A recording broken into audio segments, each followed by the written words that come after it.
जब महाराज का घर लौटना मैत्रेय डवाचतर एवं मुसन्ध्रिया उरुकंगे कृतावना महाप्रेयुष प्रविष्टपम सहस्त्रशीर्षापी ततो गरुत्मता मधोवनन भूत्यधिक्ष्यागत। एक शब्दार्थ महर्षि मैत्रेय ने विदुर से कहा, जब भगवान ने देवताओं को इस प्रकार फिर से आश्वासन दिलाया तो वे समस्त प्रकार के भय से मुक्त हो गए और वे सब उन्हें नमस्कार करके अपने अपने देवलोकों को चले गए। तब भगवान, जो साक्षात सहस्त्रशीर्ष अवतार हैं, गरुड़ पर सवार हुए और अपने दास थरु को देखने के लिए मशत्रु बन गए। तात्पर्य, सहस्रशीर्ष शब्द गर्भोत्कर्षायी विष्णु के लिए प्रयुक्त हुआ है। यद्यपि भगवान क्षीरोदकशायी विष्णु के रूप में प्रकट हुए थे, किंतु उन्हें यहाँ गर्भोत्कर्षायी सहस्रशीर्ष विष्णु के रूप में वर्णित किया गया है क्योंकि वे गर्भोत्कर्षायी विष्णु से अभिन्न हैं। श्रील सनातन गोस्वामी ने अपने भागवताग में विष्णु के इस रूप को कृष्णगर्भ अवतार बतलाया है। उन्होंने श्रुव महाराज के रहने के लिए ध्रुवलोक की सृष्टि की। सवैधिया योग विपाक्ति व्याहत पद्मकोशे स्फुरितम तदित प्रभम तिरोहित सहस्वोपलेक्ष्य बहिस्थितम तद्वस ददर्श। दो शब्दार्थ।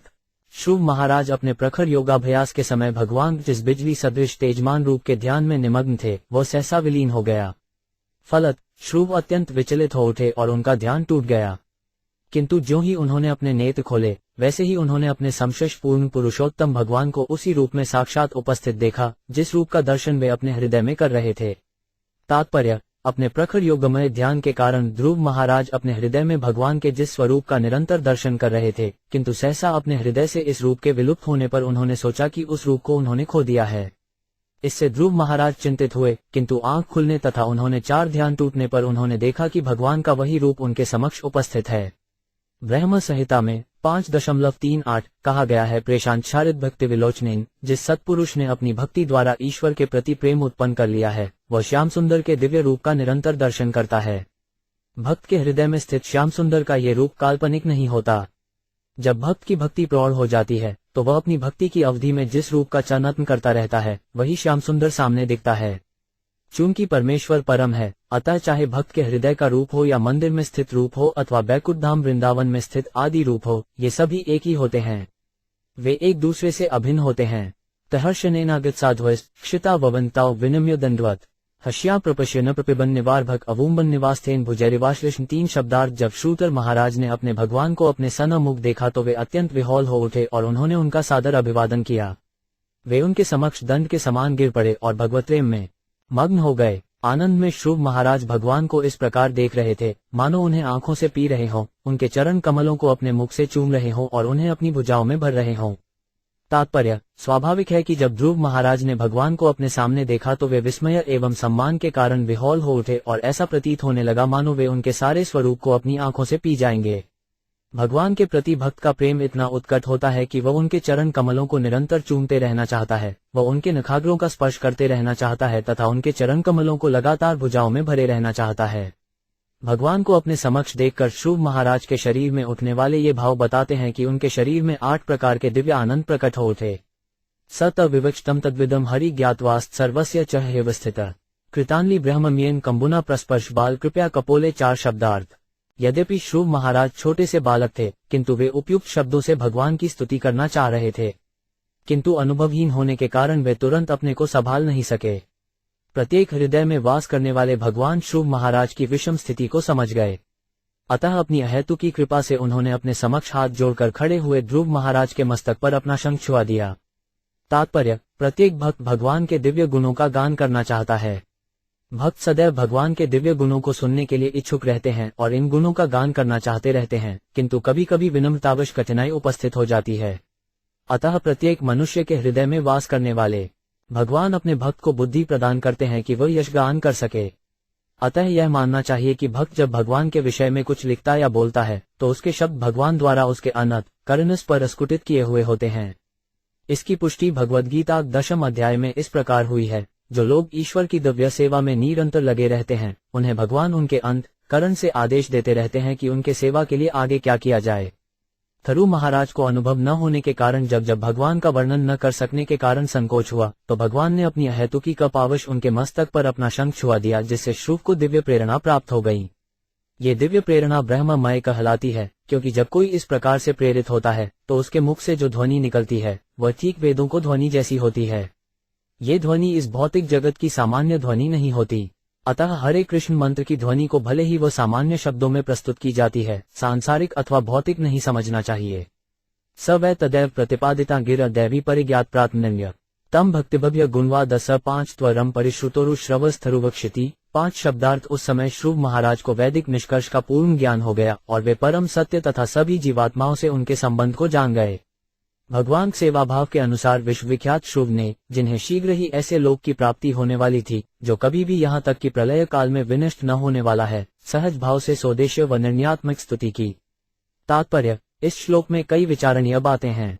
पहली तो ये कि परम सत्य तथा सापेक्षिक भौतिक एवं आत्मिक शक्तियों के मध्य का संबंध वैदिक साहित्य से परिचित व्यक्ति ही समझ सकता है। ध्रुव महाराज कभी किसी स्कूल या अध्यापक के पास वैदिक ज्ञान सीखने नहीं गए, किंतु अपनी भगवत भक्ति के कारण ज्यों ही भगवान प्रकट हुए और उन्होंने उनके मस्तक को शंख से छुआ, उन्हें सारा वैदिक ज्ञान स्वतः प्राप्त हो गया। वैदिक साहित्य को समझने की यही विधि है। मात्र विद्यालयीन शिक्षा लेने से इसे कोई नहीं समझ सकता। वेद ये संकेत करते हैं कि जिसकी परमेश्वर तथा गुरु के प्रति अविचल श्रद्धा है, उसी को वैदिक ज्ञान प्राप्त हो पाता है। भृत्वा महाराज तो वह आदर्श हैं कि वे अपने गुरु नारद मुनि के आदेशानुसार भगवत भक्ति में लगे और उनके हृदय संकल्प तथा तपस्या से भक्ति करने के फलस्वरूप भगवान उनके समक्ष साक्षात प्रकट हुए। ध्रुव अभी बालक ही थे। वे भगवान को उत्तम स्तुति करना चाहते थे, किंतु पर्याप्त ज्ञान न होने से वे संकोच कर रहे थे। किंतु जैसे ही उन्होंने अपना शंख उनके मस्तक पर छुआया, भगवान की कृपा से उन्हें तैदिक ज्ञान पुनर्तः ज्ञात हो गया। निष्कर्ष ये है कि जीव तथा परमात्मा के अंतर को ठीक जान लेने पर यह ज्ञान आधारित है।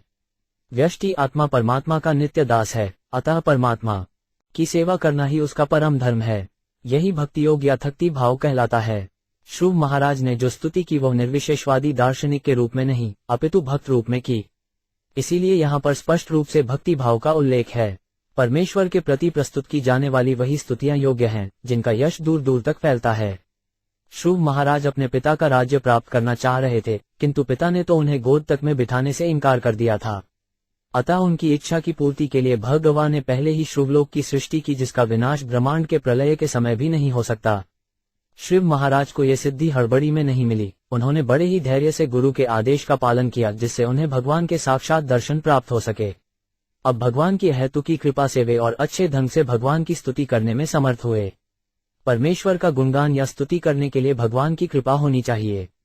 जब तक कई भगवान की अहेतु की कृपा प्राप्त नहीं कर लेता, तब तक वह भगवान के यश का अंकन नहीं कर सकता। श्रुत उवाच योड 5 नतः प्रविश्य मम वाचमिमा प्रसूता सज्जीव्यतेखिल शक्तिधर स्वधाम्ना अन्यांशव हस्त्रन श्रवंत्व गांधीन प्राणान्मो भगवते पुरुषाय तुभ्यम 6 शब्दार्थ। ध्रुव महाराज ने कहा, हे भगवान, आप सर्वशक्तिमान हैं। मेरे अंतःकरण में प्रविष्ट होकर आपने मेरी सभी सोई हुई इंद्रियों को, हाथों, पांवों, स्पर्शेंद्रिय, प्राण तथा मेरी वाणी को जागृत कर दिया है। मैं आपको सादर नमस्कार करता हूँ। तात्पर्य: श्रुव महाराज सहज अनुमान लगा सके कि आत्म साक्षात्कार करने और साक्षात भगवान को देखने के पूर्व और पश्चात उनकी जो स्थिति थी उसमें कितना अंतर था। उन्हें अनुभव हुआ कि उनके प्राण तथा कार्य सुप्तावस्था में थे। जब तक मनुष्य आध्यात्मिक स्तर पर नहीं पहुंचता, उसके शरीर के अंग, उसका मन तथा अन्य अनुभव सोए हुए समझे जाते हैं। जब तक मनुष्य आध्यात्मिक स्तर पर नहीं पहुंचता, उसके शरीर के अंग, उसका मन तथा अन्य अवयव सोए हुए समझे जाते हैं। जब तक मनुष्य आत्मा दशा को प्राप्त नहीं होता, तब तक उसके सारे कार्य मृत व्यक्ति के कार्य या प्रेत कार्य समझे जाते हैं। श्रील भक्तिविनोद ठाकुर ने अपने एक गीत में स्वयं को इस प्रकार संबोधित किया है, हे जीवात्मा, जागो, तुम माया की गोद में कब तक सोते रहोगे? अब तुम्हें मानव देह प्राप्त हुई है, अतः तुम जगने और अपने को समझने का प्रयत्न करो। वेद भी यही घोषित करते हैं, उठो उठो, तुम्हें मनुष्य रूप का वरदान प्राप्त हुआ है, अतः अपने आप को पहचानो। ये वैदिक आदेश हैं। श्रुव महाराज को वास्तविक अनुभव हुआ कि इंद्रियों के आध्यात्मिक स्तर पर आलोकित होने से वे वैदिक आदेश के सार को कि परमेश्वर ही परम पुरुष है, वह निर्गुण नहीं है, समझ सके। उन्हें तुरंत ही यह बात समझ में आ गई। उन्हें इसका ज्ञान था कि दीर्घकाल से वे सुप्तप्राय थे और अब वैदिक ज्ञान के अनुसार भगवान की स्तुति करने के लिए प्रोत्साहन प्राप्त कर सके हैं। कोई सांसारिक व्यक्ति भगवान की स्तुति या यशोगान नहीं कर सकता, क्योंकि उसे वैदिक सार का अनुभव नहीं होता। अतः जब श्रव महाराज ने अपने आप में अंतर देखा तो वे तुरंत समझ गए कि यह भगवान की हेतु की कृपा से हो रहा है। उन्होंने अत्यंत श्रद्धा तथा सम्मान पूर्वक भगवान को नमस्कार किया और समझ गए कि उन पर भगवान की पूर्ण कृपा है। ध्रुव महाराज की इंद्रियों तथा मन का यह आत्म जागरण भगवान की अंतरंगा शक्ति के प्रभाव से था। अतः इस श्लोक में स्वधामना शब्द का अर्थ है पराशक्ति द्वारा, भगवान की पराशक्ति की कृपा से ही आत्म प्रकाश संभव है। हरे कृष्ण मंत्र कीर्तन में सर्वप्रथम भगवान की पराशक्ति को कृपा हरे को संबोधित किया गया है। जब जीवात्मा पूर्ण रूप से आत्मसमर्पण कर देता है और सनातन दास के रूप में अपने को स्वीकार कर लेता है, तब पराशक्ति कार्य करती है। जब कोई मनुष्य परमेश्वर के कहने या उनके आदेश पालन के लिए तत्पर रहता है तो वो सेव्यन्युग कहलाता है। उस समय पराशक्ति ही उसे भगवान के भेद को प्रकट करती है। पराशक्ति द्वारा प्रकट किए बिना कोई भगवान की स्तुति कर सकने में समर्थ नहीं है। चाहे संसारी जीव कितना ही दार्शनिक चिंतन अथवा काव्य सृजन क्यों न करे, फिर भी यह भौतिक शक्ति की क्रिया प्रतिक्रिया माना जाता है। जब कोई पराशक्ति द्वारा सचमुच जागृत होता है तो उसको सारी इंद्रियां शुद्ध हो जाती हैं और वह केवल भगवान की सेवा करता है। उस समय उसकी सारी इंद्रियां, हाथ, पांव, कान, जीभ, मन, जननांग आदि भगवानों की सेवा में लग जाती हैं। ऐसे प्रकाश प्राप्त भक्त के न तो कोई भौतिक कार्य रह जाते हैं और न उसे सांसारिक कामों में व्यस्त रहना रुचिकर प्रतीत होता है। इंद्रियों को शुद्ध करने उन्हें भगवान की सेवा में लगाने की यह प्रक्रिया भक्ति कहलाती है। प्रारंभ में तो गुरु तथा शास्त्र के निर्देशन से इंद्रियों को सेवा में लगाया जाता है, किंतु साक्षात्कार के बाद वही इंद्रियां शुद्ध हो जाती हैं और सेवा भाव चलता रहता है। अंतर इतना ही होता है कि प्रारंभ में इंद्रियां यांत्रिक रूप से तत्पर होती हैं, किंतु साक्षात्कार के बाद वे आत्मज्ञान द्वारा सेवा में लग जाती हैं। एक स्वमेव भगवन्निद्मात्मशक्त्या मायाख्योरुगुण्या महदाद्यशेषम सृप्तानुविश्य पुरुष तत्सद्गुणेषु नानेव दारुषु विभावसु वधिभासी। 7 शब्दार्थ है भगवन, आप सर्वश्रेष्ठ हैं, किंतु आप आध्यात्मिक तथा भौतिक जगतों में अपनी विभिन्न शक्तियों के कारण भिन्न भिन्न प्रकार से प्रकट होते रहते हैं। आप अपनी बहिरंगा शक्ति से भौतिक जगत की समस्त शक्ति को उत्पन्न करके बाद में भौतिक जगत में परमात्मा के रूप में प्रविष्ट हो जाते हैं। आप परम पुरुष हैं और क्षणिक गुणों से अनेक प्रकार की सृष्टि करते हैं। जिस प्रकार की अग्नि विभिन्न आकार के काष्ठखंडों में प्रविष्ट होकर विविध रूपों में चमकती हुई जलती है।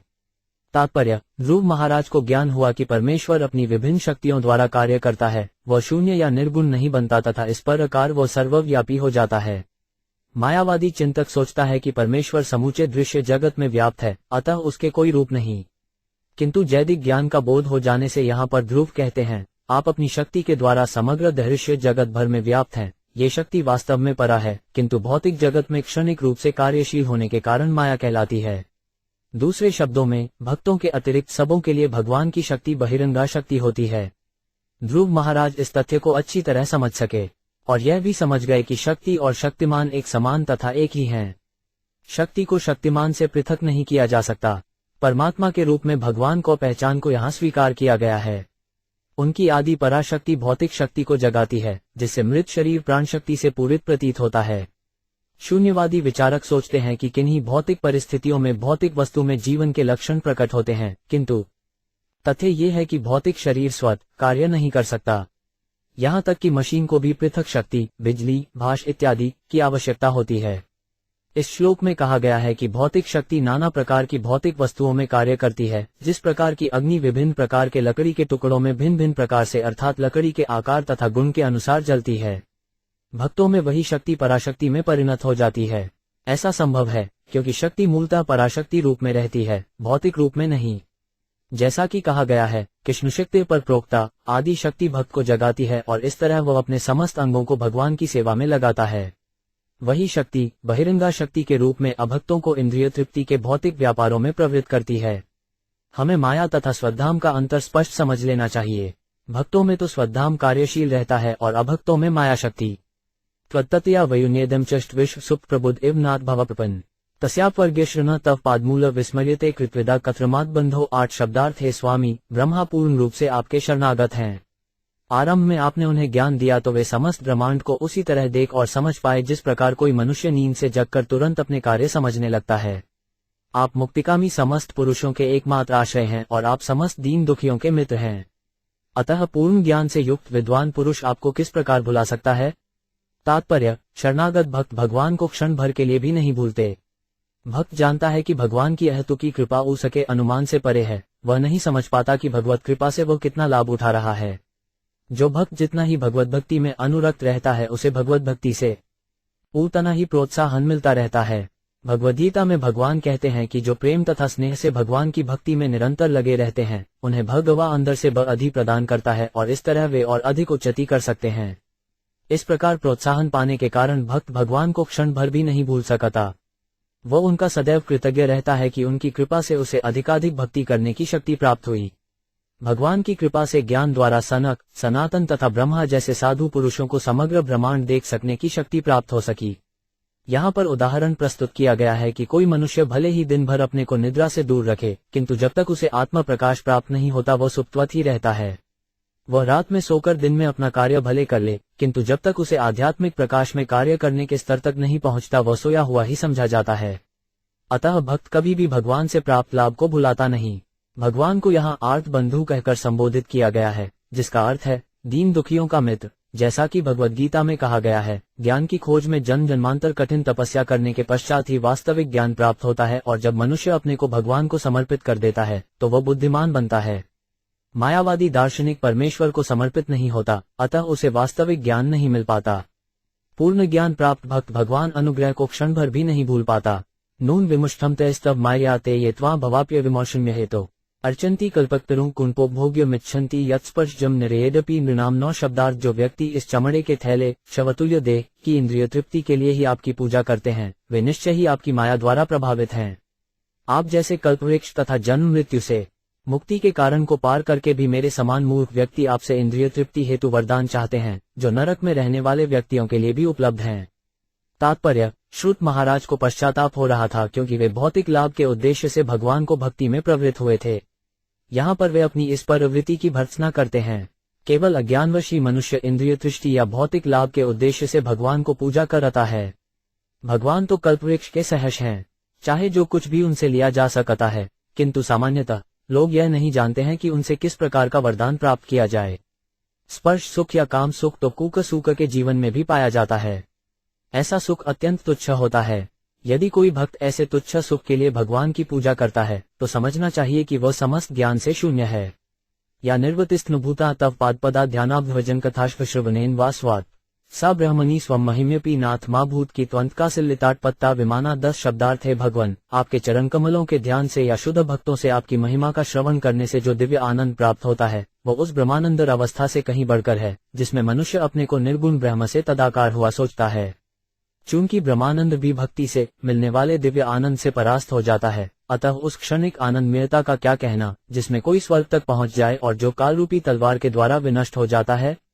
भले ही कोई स्वर्ग तक क्यों न उठ जाए, कालक्रम में वो नीचे गिर जाता है।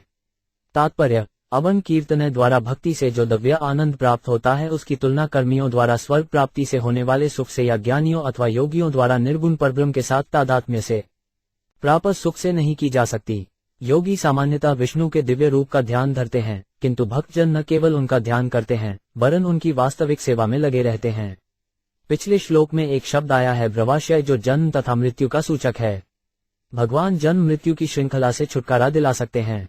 ये सोचना भ्रामक है, जैसा कि एकेश्वरादि कहते हैं कि एक बार जन्म मृत्यु से छुटकारा पाने पर मनुष्य परब्रह्म में लीन हो जाता है। यहाँ ये स्पष्ट कहा गया है कि भक्तों को अवर्ण कीर्तन से जो आनंद प्राप्त होता है उसकी तुलना ब्रह्मानंद से नहीं की जा सकती, जो परब्रह्म में लीन हो जाने से दिव्य आनंद की निर्विशेष धारणा या कल्पना मात्र है। कर्मियों को स्थिति तो और भी गिरी हुई है, उनका लक्ष्य उच्च लोकों को प्राप्त करना रहता है। भगवद गीता 9.25 में कहा गया है, या नति देवव्रता देवान, जो लोग देवताओं की पूजा करते हैं वे सब स्वर्गलोक जाते हैं। किंतु अन्यत्र भगवद गीता 9.21 में हम पाते हैं क्षीणे पुण्य मत्यलोक विशंति, ज्यों ही पुण्य कर्मों का क्षय हो जाता है स्वर्ग को प्राप्त मनुष्यों को नीचे आना पड़ता है। वे आधुनिक अंतरिक्ष यात्रियों के समान हैं जो चंद्रमा पर जाते हैं, किंतु ज्यों ही उनका ईंधन चुक जाता है उन्हें पृथ्वी पर पुनः उतरना पड़ता है। जिस प्रकार जेट नोदन के बल पर चंद्रमा या अन्य ग्रहों को नीचे शून्य पम जाने वाले आधुनिक अंतरिक्ष यात्रियों को ईंधन चुक जाने पर नीचे उतरना पड़ता है, उसी प्रकार यज्ञों तथा पुण्यकर्मों के बल पर स्वर्गलोक को प्राप्त करने वाले लोगों को भी नीचे उतरना पड़ता है। अवकाशी लुलिवाद मनुष्य काल रूपी तलवार से इस भौतिक संसार में अपने उच्च पद से काटकर गिरा दिया जाता है और वह फिर नीचे चला आता है। श्रुव महाराज को बोध हुआ कि भक्ति का फल परम पूर्ण में तादाम्य होने से या स्वर्गलोक जाने से कहीं अधिक मूल्यवान है। पत्ता विमानव शब्द अत्यंत महत्वपूर्ण है। जो लोग स्वर्गलोक पहुंच जाते हैं वे उन विमानों के तुल्य हैं जो ईंधन चुकने पर नीचे गिर पड़ते हैं। भक्ति मुहुर प्रवहतात्वी में प्रसरो भूयादनंत महतामलाशयानामु ये न धसोलबन पुरु व्यसन भवाब थी नेशे भवद्गुण कथामृत पानमत। 11 शब्दार्थ। श्रुव महाराज ने आगे कहा, हे अनंत भगवान, कृपया मुझे आशीर्वाद दें जिससे मैं उन महान भक्तों की संगति कर सकूं जो आपकी दिव्य प्रेमा भक्ति में उसी प्रकार निरंतर लगे रहते हैं जिस प्रकार नदी की तरंगें लगातार बहती रहती हैं। ऐसे दिव्य भक्त नितांत कलुषरहित जीवन बिताते हैं। मुझे विश्वास है कि भक्ति योग से मैं संसार रूपी अज्ञान के सागर को पार कर सकूंगा जिसमें अग्नि की लपटों के समान भयंकर संकटों की लहरें उठ रही हैं। यह मेरे लिए सरल रहेगा क्योंकि मैं आपके दिव्य गुणों तथा लीलाओं के सुनने के लिए पागल हो रहा हूँ, जिनका अस्तित्व शाश्वत है। तात्पर्य: ध्रुव महाराज के कथन की मुख्य बात यह है कि वे शुद्ध भक्तों की संगति चाहते थे। भक्तों को संगति के बिना दिव्य भक्ति न तो पूर्ण हो सकती है, न आस्वाद्य ही। इसीलिए हमने अंतर्राष्ट्रीय कृष्ण भावनामृत संघ बनाया है। यदि कोई इस संघ से विलग रहकर कृष्ण चेतना में प्रवृत्त होता है तो समझे कि वो व्यामोह भ्रम में रह रहा है, क्योंकि ऐसा असंभव है। ध्रुव महाराज के इस कथन से स्पष्ट है कि जब तक मनुष्य भक्त की संगति नहीं करता तब तक उसकी भक्ति परिपक्व नहीं होती और भौतिक कार्यकलापों से पृथक नहीं हो सकती। भगवान का कथन है, भागवत 3.2.5.295, सता प्रयंगन मम वीरय संविदो भवंती हतकर्ण साधना। केवल शुद्ध भक्तों के संग में श्री कृष्ण के वचन हृदय तथा कान को अच्छे लगते हैं। ध्रुव महाराज विशेष रूप से भक्तों की संगति चाहते थे। भक्ति कार्यों में ऐसी संगति निरंतर प्रवहमान नदी की तरंगों के तुल्य है। हमारे कृष्ण भावनामृत संघ में 24 घंटे व्यस्त रहना पड़ता है। समय का हर पल भगवान की सेवा में लगाया जाता है। यही भक्ति का अनवरत प्रवाह है। कोई मायावादी चिंतक हमसे प्रश्न कर सकता है, आप लोग भक्तों की संगति में भले ही प्रसन्न रहें, किंतु भवसागर को कैसे पार करेंगे? ध्रुव महाराज का उत्तर है कि यह अधिक कठिन नहीं है। वे स्पष्ट कहते हैं कि इस सागर को सरलता से पार किया जा सकता है यदि कोई भगवान के गुणों को सुनने के लिए पागल हो जाए। भगवत गुण कथा: जो कोई श्रीमद् भागवत, भगवद गीता तथा चैतन्य चरितामृत से भगवान की कथा को निरंतर सुनना चाहता है और इसमें रस लेता है, जैसा कोई किसी नशे का आदी हो जाए, उसके लिए इस अज्ञान रूपी संसार को पार करना सरल है। भौतिक अज्ञान जगत की तुलना दहकती अग्नि से की गई है, किंतु भक्त के लिए यह अग्नि कोई अर्थ नहीं रखती, क्योंकि वह तो पूर्ण रूपेण भक्ति में लीन रहता है।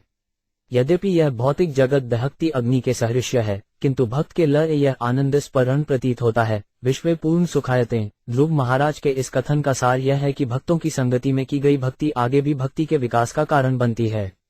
केवल भक्ति से ही कोई गोलोक वृंदावन नामक दिव्य लोक को जा सकता है, और वहां भी केवल भक्ति ही भक्ति है, क्योंकि इस लोक में तथा आध्यात्मिक जगत में भक्ति संबंधी कार्यकलाप एक से होते हैं। भक्ति कभी बदलती नहीं। उदाहरण के लिए आम को लें। यदि किसी को कच्चा आम मिले तो वह आम ही होता है, और जब ये पक जाता है तब भी वो आम ही रहता है, किंतु इसका स्वाद बढ़ जाता है। इसी प्रकार से एक भक्ति वह है जो गुरु तथा शास्त्रों के निर्देश पर की जाती है, और दूसरी आध्यात्मिक जगत की भक्ति है जो भगवान की संगति में की जाती है। किंतु दोनों एक ही हैं, इनमें कोई परिवर्तन नहीं होता। अंतर यही है कि एक अपरिपक्व अवस्था है और दूसरी पक्व होने के साथ ही अधिक स्वादयुक्त। केवल भक्तों की संगति द्वारा भक्ति को परिपक्व बनाया जा सकता है।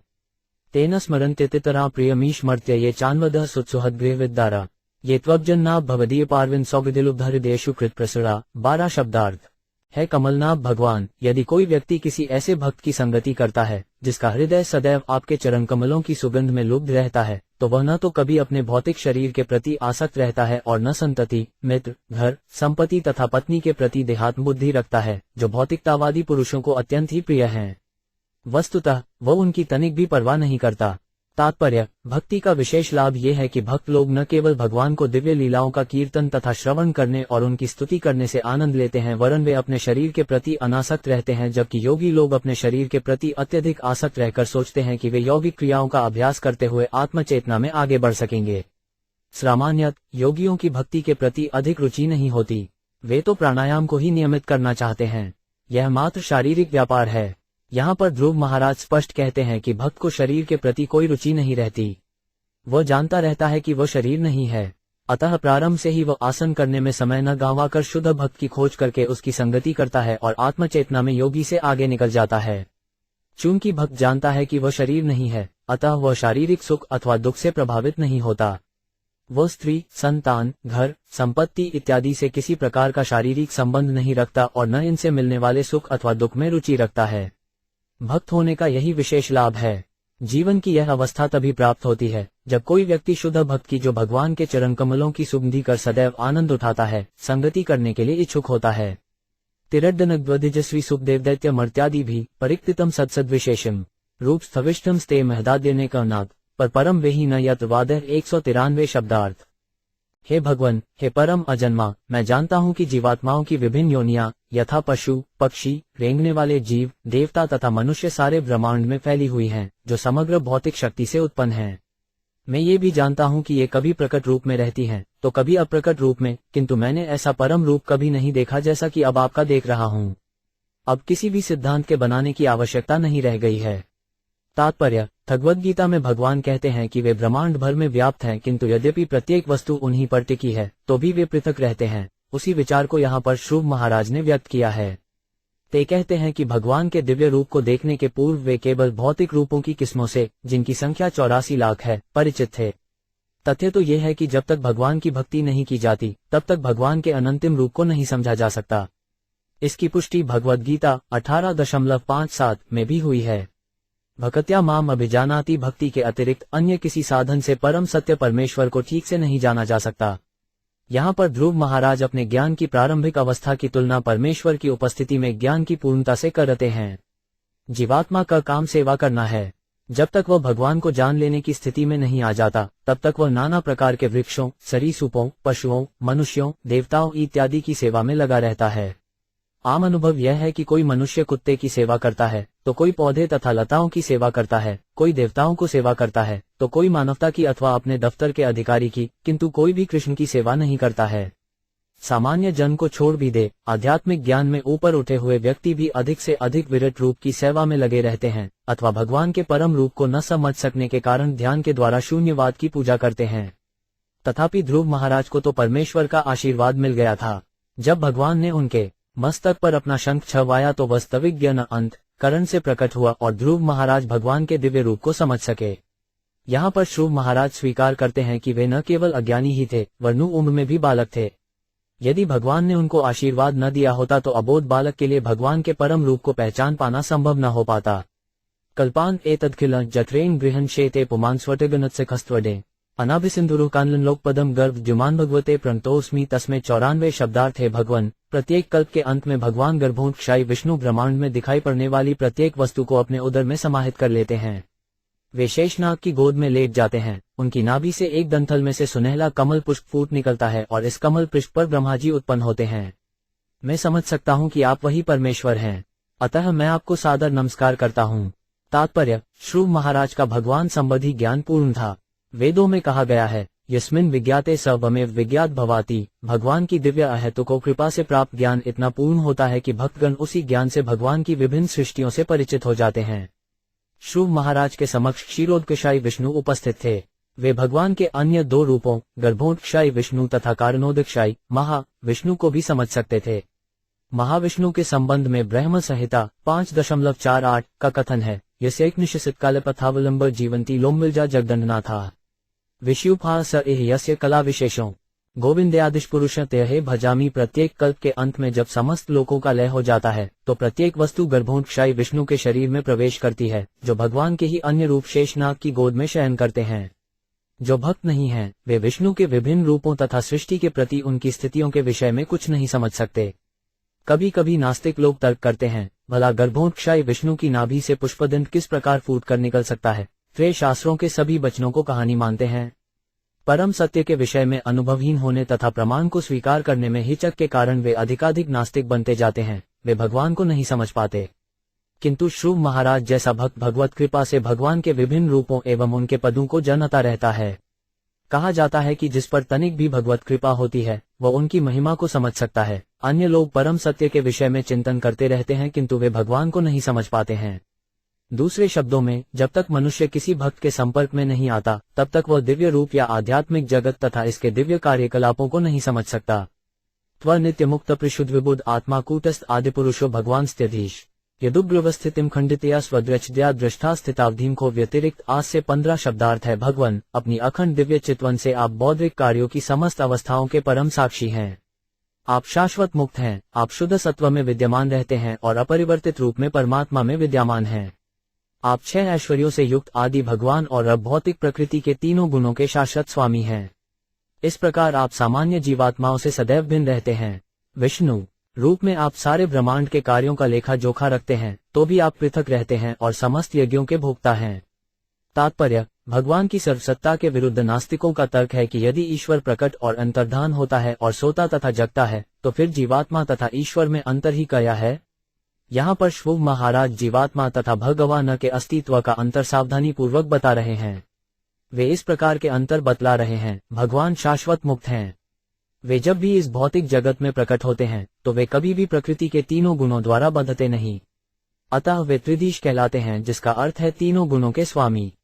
भगवद्गीता 7.14 में कहा गया है, दैर्वी होशा गुणमयी मम माया दुरतया, समस्त जीवात्माएं प्रकृति के तीनों गुणों से बंधी हुई हैं। भगवान की बहिरंगा शक्ति अत्यंत प्रबल है, किंतु तीन गुणों के स्वामी स्वरूप भगवान इन गुणों की क्रिया प्रतिक्रिया से सदैव मुक्त रहते हैं, अतः वे विशुद्ध हैं, जैसा कि ईशोपनिषद में कहा गया है।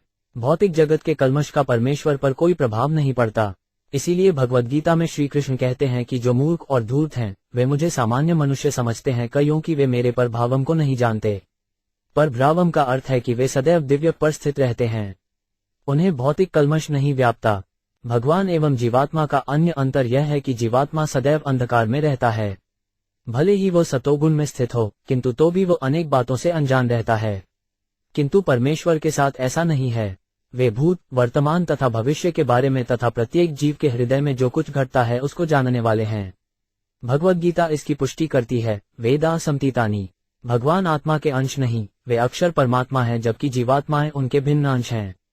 जीवात्मा दैवमाया के निर्देश से इस जगत में प्रकट होने के लिए बाध्य है, किंतु जब भगवान को प्रकट होना होता है तो वे अपनी अंतरंगा शक्ति अथवा आत्य गाया से प्रकट होते हैं। इसके अतिरिक्त जीवात्मा का भूत, वर्तमान तथा भविष्य काल होता है। उसके जीवन का प्रारंभ होता है, उस जन्म होता है और बद्ध अवस्था में उसके जीवन का अंत मृत्यु से आता है। किंतु भगवान तो आदिपुरुष हैं। ब्रह्म संहिता ब्रह्मायन। आदिपुरुष गोविंद को नमस्कार करते हैं, जिनका कोई आदि नहीं है, जबकि इस भौतिक सृष्टि का आदि है। वेदांत कहता है, जन्माग यस्य यत्, प्रत्येक वस्तु परमेश्वर से उत्पन्न है, किंतु इनका जन्म नहीं होता। वे छह ऐश्वर्यों से युक्त हैं, अद्वितीय हैं, प्रकृति के स्वामी हैं, उनको बुद्धि किसी भी परिस्थिति में खंडित नहीं होती और समस्त सृष्टि के पालनकर्ता होकर भी वे पृथक रहने वाले हैं। जैसा कि वेदों में कट उपनिषद 2.2.13 कहा गया है, नित्यो नित्याना चैवं श्रेतनानाम। भगवान परम पालनकर्ता हैं। जीवात्माएं यज्ञ द्वारा उनकी सेवा के निमित्त हैं, क्योंकि जे समस्त यज्ञों के फलों के वैध भोक्ता हैं। अतः प्रत्येक व्यक्ति को चाहिए कि अपने जीवन, धन, बुद्धि तथा वचनों से उनकी भक्ति में लगे। जीवात्माओं की यह मूल स्वाभाविक स्थिति है। सामान्य जीवात्मा की निद्रा को तुलना कारणार्णव में भगवान के शयन से नहीं की जा सकती। किसी भी स्थिति में जीवात्मा की तुलना परम पुरुष से नहीं को जा सकती। मायावादी दार्शनिक समझौता न कर सकने के कारण शून्यवाद या निर्गुणवाद के निष्कर्ष पर पहुंच जाते हैं। यस्म विरुद्धगत्यो हानिष्पतन्ति विद्याद्यो विविध शक्तये आनुपूर्व्यात् तहगहा विश्वभवमेक मिनत माह मानंद मात्रम विकार मह प्रपद में 16 शब्दार्थ है। भगवान ब्रह्म के आपके निर्गुण प्राकट्य में सदैव दो विरोधी तत्व रहते हैं, ज्ञान तथा अविद्या। आपकी विविध शक्तियां निरंतर प्रकट होती हैं, किंतु निर्गुण ब्रह्म जो अविभाज्य, आदि, अपरिवर्तित, असीम तथा आनंदमय है, भौतिक जगत का कारण है। चूंकि आप वही निर्गुण ब्रह्म हैं, अतः मैं आपको सादर नमस्कार करता हूँ। तात्पर्य, ब्रह्म संहिता में कहा गया है कि असीम निर्गुण ब्रह्म गोविंद के दिव्य शरीर का तेज है। इस असीम तेजमंडल में असंख्य ब्रह्मांड हैं, जो विभिन्न कोटि के असंख्यों लोकों से युक्त हैं। यद्यपि परम पुरुष सब कारणों के मूल कारण हैं, किंतु उनका निर्गुण तेज, जिसे ब्रह्म कहा जाता है, भौतिक जगत का तत्कालिक कारण है। अतः श्रुव महाराज ने भगवान के निर्गुण रूप को नमस्कार किया। जो निर्गुण स्वरूप का अनुभव करता है वो अपरिवर्तनीय ब्रह्मानंद का उपभोग करता है, जिसे यहाँ पर आत्य आनंद कहा गया है। श्री विश्वनाथ चक्रवर्ती ठाकुर कहते हैं कि यह निर्गुण रूप या ब्रह्म का स्वरूप उन व्यक्तियों के लिए है जो अत्यंत ज्ञानी हैं, किंतु व्यक्तिगत स्वरूपों या आध्यात्मिक जगत को विभिन्नता को नहीं समझ पाते। ऐसे भक्त ज्ञान मिश्र भक्त कहलाते हैं, अर्थात उनकी भक्ति के साथ अनुभवगम्य ज्ञान मिश्रित रहता है। चूंकि निर्गुण ब्रह्म का बोध परम सत्य का आंशिक ज्ञान है, अतः श्रुव महाराज सादर नमस्कार करते हैं। कहा जाता है कि निर्गुण ब्रह्म परम सत्य का दूरस्थ साक्षात्कार है। यद्यपि ऊपर से ब्रह्म शक्ति शून्य प्रतीत होता है, किंतु वस्तुतः विद्या तथा अविद्या के अंतर्गत इसमें कई शक्तियां कार्यशील रहती हैं। इन्हीं शक्तियों के कारण विद्या तथा अविद्या निरंतर प्रकट होती हैं। ईशोपनिषद में विद्या तथा अविद्या का अत्यंत सुंदर वर्णन हुआ है। कहा गया है कि कभी कभी अविद्या के कारण मनुष्य परम सत्य को पुनर्तः निर्गुण मान लेता है, किंतु वास्तव में भक्ति के विकास के साथ ही निर्गुण तथा सगुण बोध का विकास होता रहता है। हमारी भक्ति जितनी विकसित होती है उतने ही हम परम सत्य के पास पहुंचते हैं, जबकि प्रारंभ में दूरी अधिक होने के कारण वही निर्गुण प्रतीत होता है। सामान्यतः लोग अविद्या शक्ति अथवा माया के वश में होने से न तो ज्ञान से युक्त होते हैं, न भक्ति से। किंतु जब मनुष्य ज्ञानी बन जाता है तो वह ज्ञान यश भक्त की श्रेणी में पहुंच जाता है, अर्थात उसका प्रेम ज्ञान मिश्रित होता है। जब वह कुछ आगे बढ़ता है तो उसे बोध होता है कि परम सत्य अनेक शक्तियों से संपन्न एक पुरुष है। विद्वान भक्ति भगवान तथा उनकी सृजन शक्ति को समझ सकता है। ज्यों ही वो परम सत्य की सृजन शक्ति को स्वीकार कर लेता है, त्यों ही श्री भगवान के छहों ऐश्वर्य भी समझ में आ जाते हैं। जो भक्त इससे भी आगे बढ़े हुए हैं और पूर्ण ज्ञान को प्राप्त हैं, वे भगवान का दिव्य आनंद उठा सकते हैं। इस प्रसंग में विश्वनाथ चक्रवर्ती ठाकुर ने एक उदाहरण दिया है, जो लक्ष्य की ओर अग्रसर होते हुए एक मनुष्य का है। ज्यों ज्यों वह पास आता है त्यों त्यों वह लक्ष्य को दूरी से वैसे ही देखता है जैसे हम किसी शहर को दूरी से देखते हैं। उस समय उसे लगता है कि शहर दूर स्थित है, किंतु वह ज्यों ज्यों पास आता जाता है उसे मीनारे तथा झंडे दिखाई पड़ने लगते हैं। जब वह शहर के भीतर प्रवेश करता है तो उसे विभिन्न मार्ग, वाटिकाएं, सरोवर, बाजार तथा व्यापारी दिखाई पड़ते हैं। उसे सिनेमाघर तथा नाचते और उल्लास मनाते लोग मिलते हैं। इस प्रकार शहर के भीतर जाकर और स्वयं शहर के कार्यकलापों को देखकर वह संतुष्ट हो जाता है। सत्याशिषो ही भगवन् स्तव पाद पद्माशीस्थानुभजत पुरुषार्धमूते अपेवमर्यो भगवान रिपाती दीना वाश्रेव बत्सक मनुग्रह का त्रोस्मा 17 शब्दार्थ है। भगवान, हे परमेश्वर, आप सभी वरों के परम साक्षात रूप हैं, अतः जो बिना किसी कामना के आपकी भक्ति पर हद रहता है उसके लिए राजा बनने तथा राज करने की अपेक्षा आपके चरण कमलों की रज श्रेयस्कर है।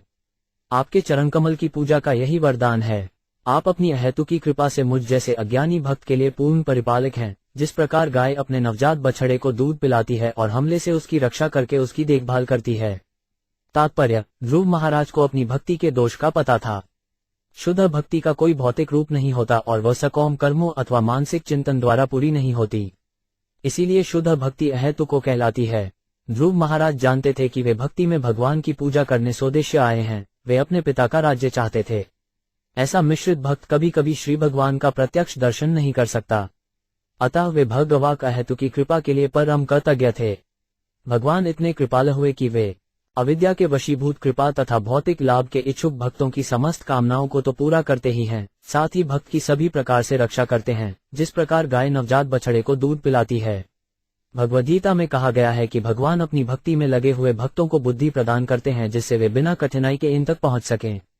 भक्तों को भक्ति के प्रति अत्यंत निष्ठावान होना चाहिए, फिर चाहे भक्त में कितने ही दोष क्यों न हो, श्री कृष्ण उसे मार्गदर्शन करते हुए भक्ति के उच्च पद तक पहुंचा देंगे।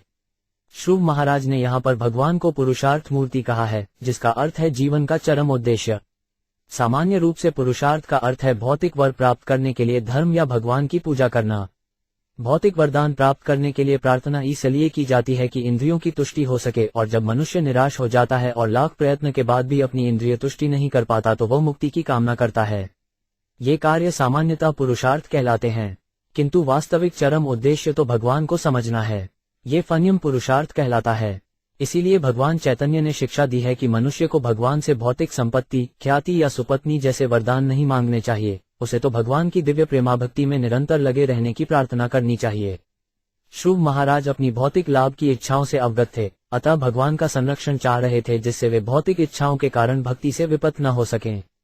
मैत्रेय उवाच अथाभिष्ठरित एवं वै सत्सड्डल्पेन धीमता व्ररित्यानुरक्तो भगवान प्रतिनयम ऋतु 18 शब्दार्थ। मैत्रेय ऋषि ने आगे कहा, हे विदुर, जब सत्विचारों से पूर्ण अंतःकरण वाले श्रुव महाराज ने अपनी प्रार्थना समाप्त की तो अपने भक्तों तथा दासों पर अत्यंत दयालु भगवान उन्हें बधाई दी और इस प्रकार कहा, श्री भगवानुवाच वेदाहम ते व्यवसितम हदि राजन्य बालक तत्प्रयच्छामि भद्ग ते दुषापमपि सुब्रत 99 शब्दार्थ। भगवान ने कहा, हे राजपुत्र श्रुव, तुमने पवित्र व्रतों का पालन किया है और मैं तुम्हारी आंतरिक इच्छा भी जानता हूँ।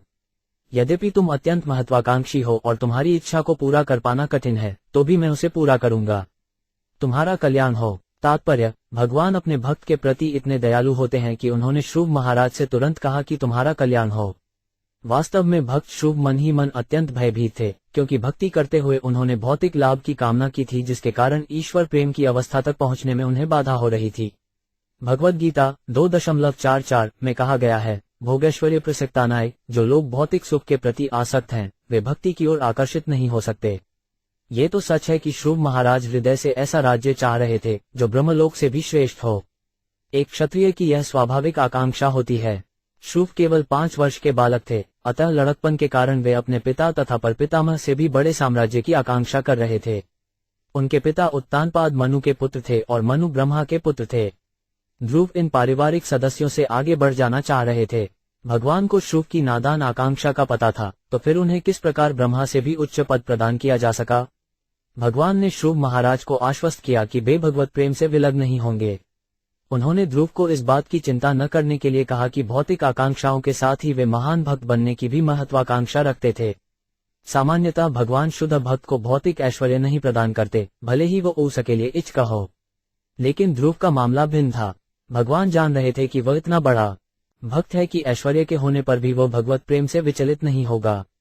इस उदाहरण से यह सिद्ध हो जाता है कि अत्यंत योग्य भक्त भौतिक सुख की सुविधा के साथ ही भगवत प्रेम भी कर सकता है, किंतु यह एक विशेष दशा थी। नान्यैर्तिष्ठितं भद्र यद्भराजिष्णु ध्रुवक्षति यत् गृहस्ताराणां ज्योतिषा चक्रमाहितम् मेया गोचक्रवत् स्थास्नु परस्तात् कल्पवासिनां 20 धर्मोग्नि कश्यप शुक्रो मुनयो ये वनौक्सः चरंती दक्षिणीकृत्य भ्रमंतो यत्सतार का 29 शब्दार्थ। भगवान ने आगे कहा, हे श्रिव, मैं तुम्हें ध्रुव नामक देदीप्यमान ग्रह प्रदान करूंगा जो कल्पांत में प्रलय के बाद भी अस्तित्व में रहेगा। अभी तक उस ग्रह में किसी ने राज्य नहीं किया है तथा वह समस्त सौर मंडल ग्रहों तथा नक्षत्रों से घिरा हुआ है। आकाश में सभी ज्योतिष इसी ग्रह की प्रदक्षिणा करते हैं, जिस प्रकार की अनाज को कूटने के लिए सारे बैल एक केंद्रीय लट्ठे के चारों ओर चक्कर लगाते हैं। धर्म, अग्नि, कश्यप तथा शुक्र जैसे ऋषियों द्वारा बसाए गए सभी तारे श्रुव तारे को अपनी दाईं ओर रखकर उसकी परिक्रमा करते हैं, जो अन्यों के विनष्ट हो जाने पर भी इसी प्रकार बना रहता है। तात्पर्य, यद्यपि ध्रुव महाराज द्वारा अधिकार प्राप्त करने के पूर्व भी ध्रुव तारे का अस्तित्व था, किंतु उसका कोई अधिष्ठाता देव न था। ये शुद्ध लोक जो हमारा श्रित तारा है, अन्य समस्त तारों तथा सौर मंडल का केंद्र है, क्योंकि वे सभी नक्षत्र तथा सौरमंडल थर्बलोक की उसी प्रकार प्रदक्षिणा करते हैं जिस प्रकार बैल अन्न कूटने के लिए एक मध्यवर्ती स्तंभ के चारों ओर घूमता है। ध्रुव ने सर्वश्रेष्ठ ग्रह लोक चाहा था और उनकी यह इच्छा बालकों जैसी थी, फिर भी भगवान ने उसे पूरी कर दिया। एक छोटा बालक अपने पिता से ऐसी वस्तु मांग सकता है जो अभी तक उसने किसी को न दी हो, किंतु तो भी पिता प्रेमवश उसे वो वस्तु दे देता है। इसी प्रकार यह अद्वितीय श्रुवलोक महाराज श्रुव को प्राप्त हुआ। इस ग्रह की विशेषता है कि प्रलय हो जाने पर, यहाँ तक कि ब्रह्मा की रात्रि के समय होने वाले प्रलय में भी ये बना रहेगा। प्रलय दो प्रकार का होता है, एक तो ब्रह्मा की रात्रि के समय और दूसरा ब्रह्मा के जीवन के अंत में। ब्रह्मा के जीवन के अंत समय कुछ चुने हुए पुरुष भगवान के धाम जाते हैं। ध्रुव महाराज उनमें से एक हैं। भगवान ने श्रुव को आश्वस्त किया कि वे जीवित दो तरह रहेंगे, आंशिक प्रलय के बाद भी जीवित रहेंगे। इस प्रकार पूर्ण प्रलय होने पर वे सीधे वैकुंठ लोक चले जाएंगे।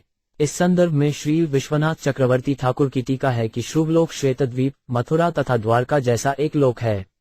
ये ईश्वर के राज्य के शाश्वत स्थल हैं, जिनका वर्णन भगवद गीता, वधाव परमग तथा वेदों में 77 तद विष्णु परम पद सदा पश्यन्ति सूर्य हुआ है। परस्तातु कल्पवासिनाम शब्दों का अर्थ प्रलय के बाद आबाद ग्रहों से परे है, जो वैकुंठ लोक का सूचक है।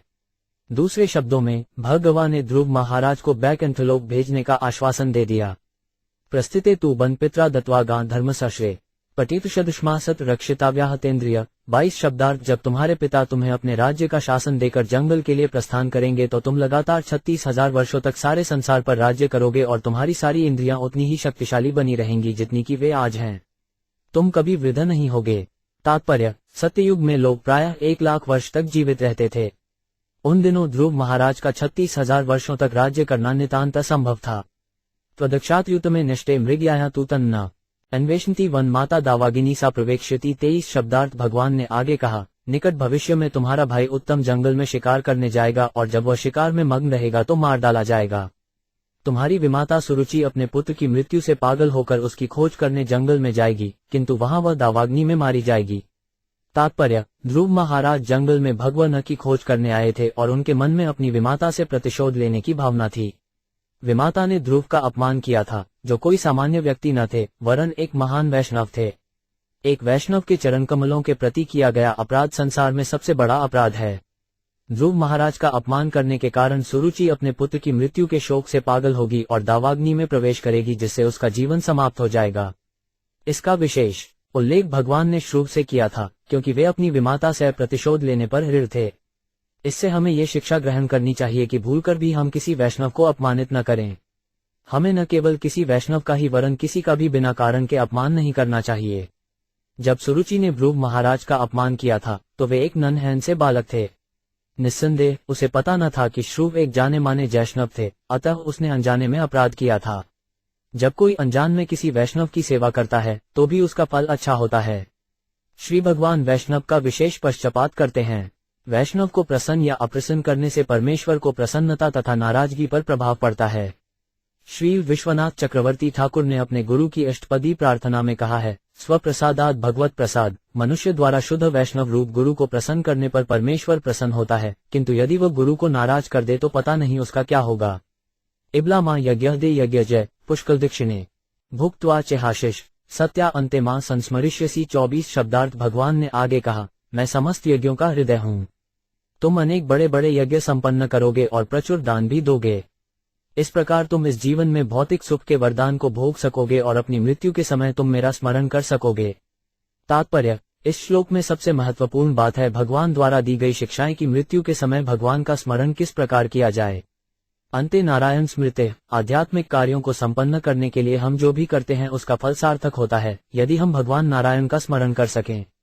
निरंतर स्मरण का ये कार्यक्रम कई कारणों से भंग हो सकता है, किंतु ध्रुव महाराज का जीवन इतना पवित्र होना था कि वे भगवान को कभी भूल नहीं सकेंगे। अतः वे मृत्यु के समय परमेश्वर का स्मरण करेंगे और मृत्यु के पूर्व इस भौतिक संसार का सुखोपभोग इंद्रिय तृप्ति द्वारा नहीं, अपितु बड़े बड़े यज्ञ संपन्न करके करेंगे। जैसा कि वेदों में उल्लेख है, जब कोई मनुष्य बड़े बड़े यज्ञ करता है तो उसे न केवल ब्राह्मणों को दान देना चाहिए बल्कि क्षत्रियों, वैश्यों तथा शूद्रों को भी देना चाहिए। यहाँ यह विश्वास व्यक्त किया गया है कि श्रुव महाराज ऐसे कार्य करते रहेंगे। किंतु इस कलयुग में जो सबसे बड़ा यज्ञ किया जा सकता है वो संकीर्तन यज्ञ है। हमारा कृष्ण भावनामृत आंदोलन लोगों को तथा हम सबको भगवान का सही आदेश सिखाने के लिए चलाया गया है। इस प्रकार हम निरंतर संरत्न यज्ञ करते रहेंगे और हरे कृष्ण मंत्र का जप करते रहेंगे।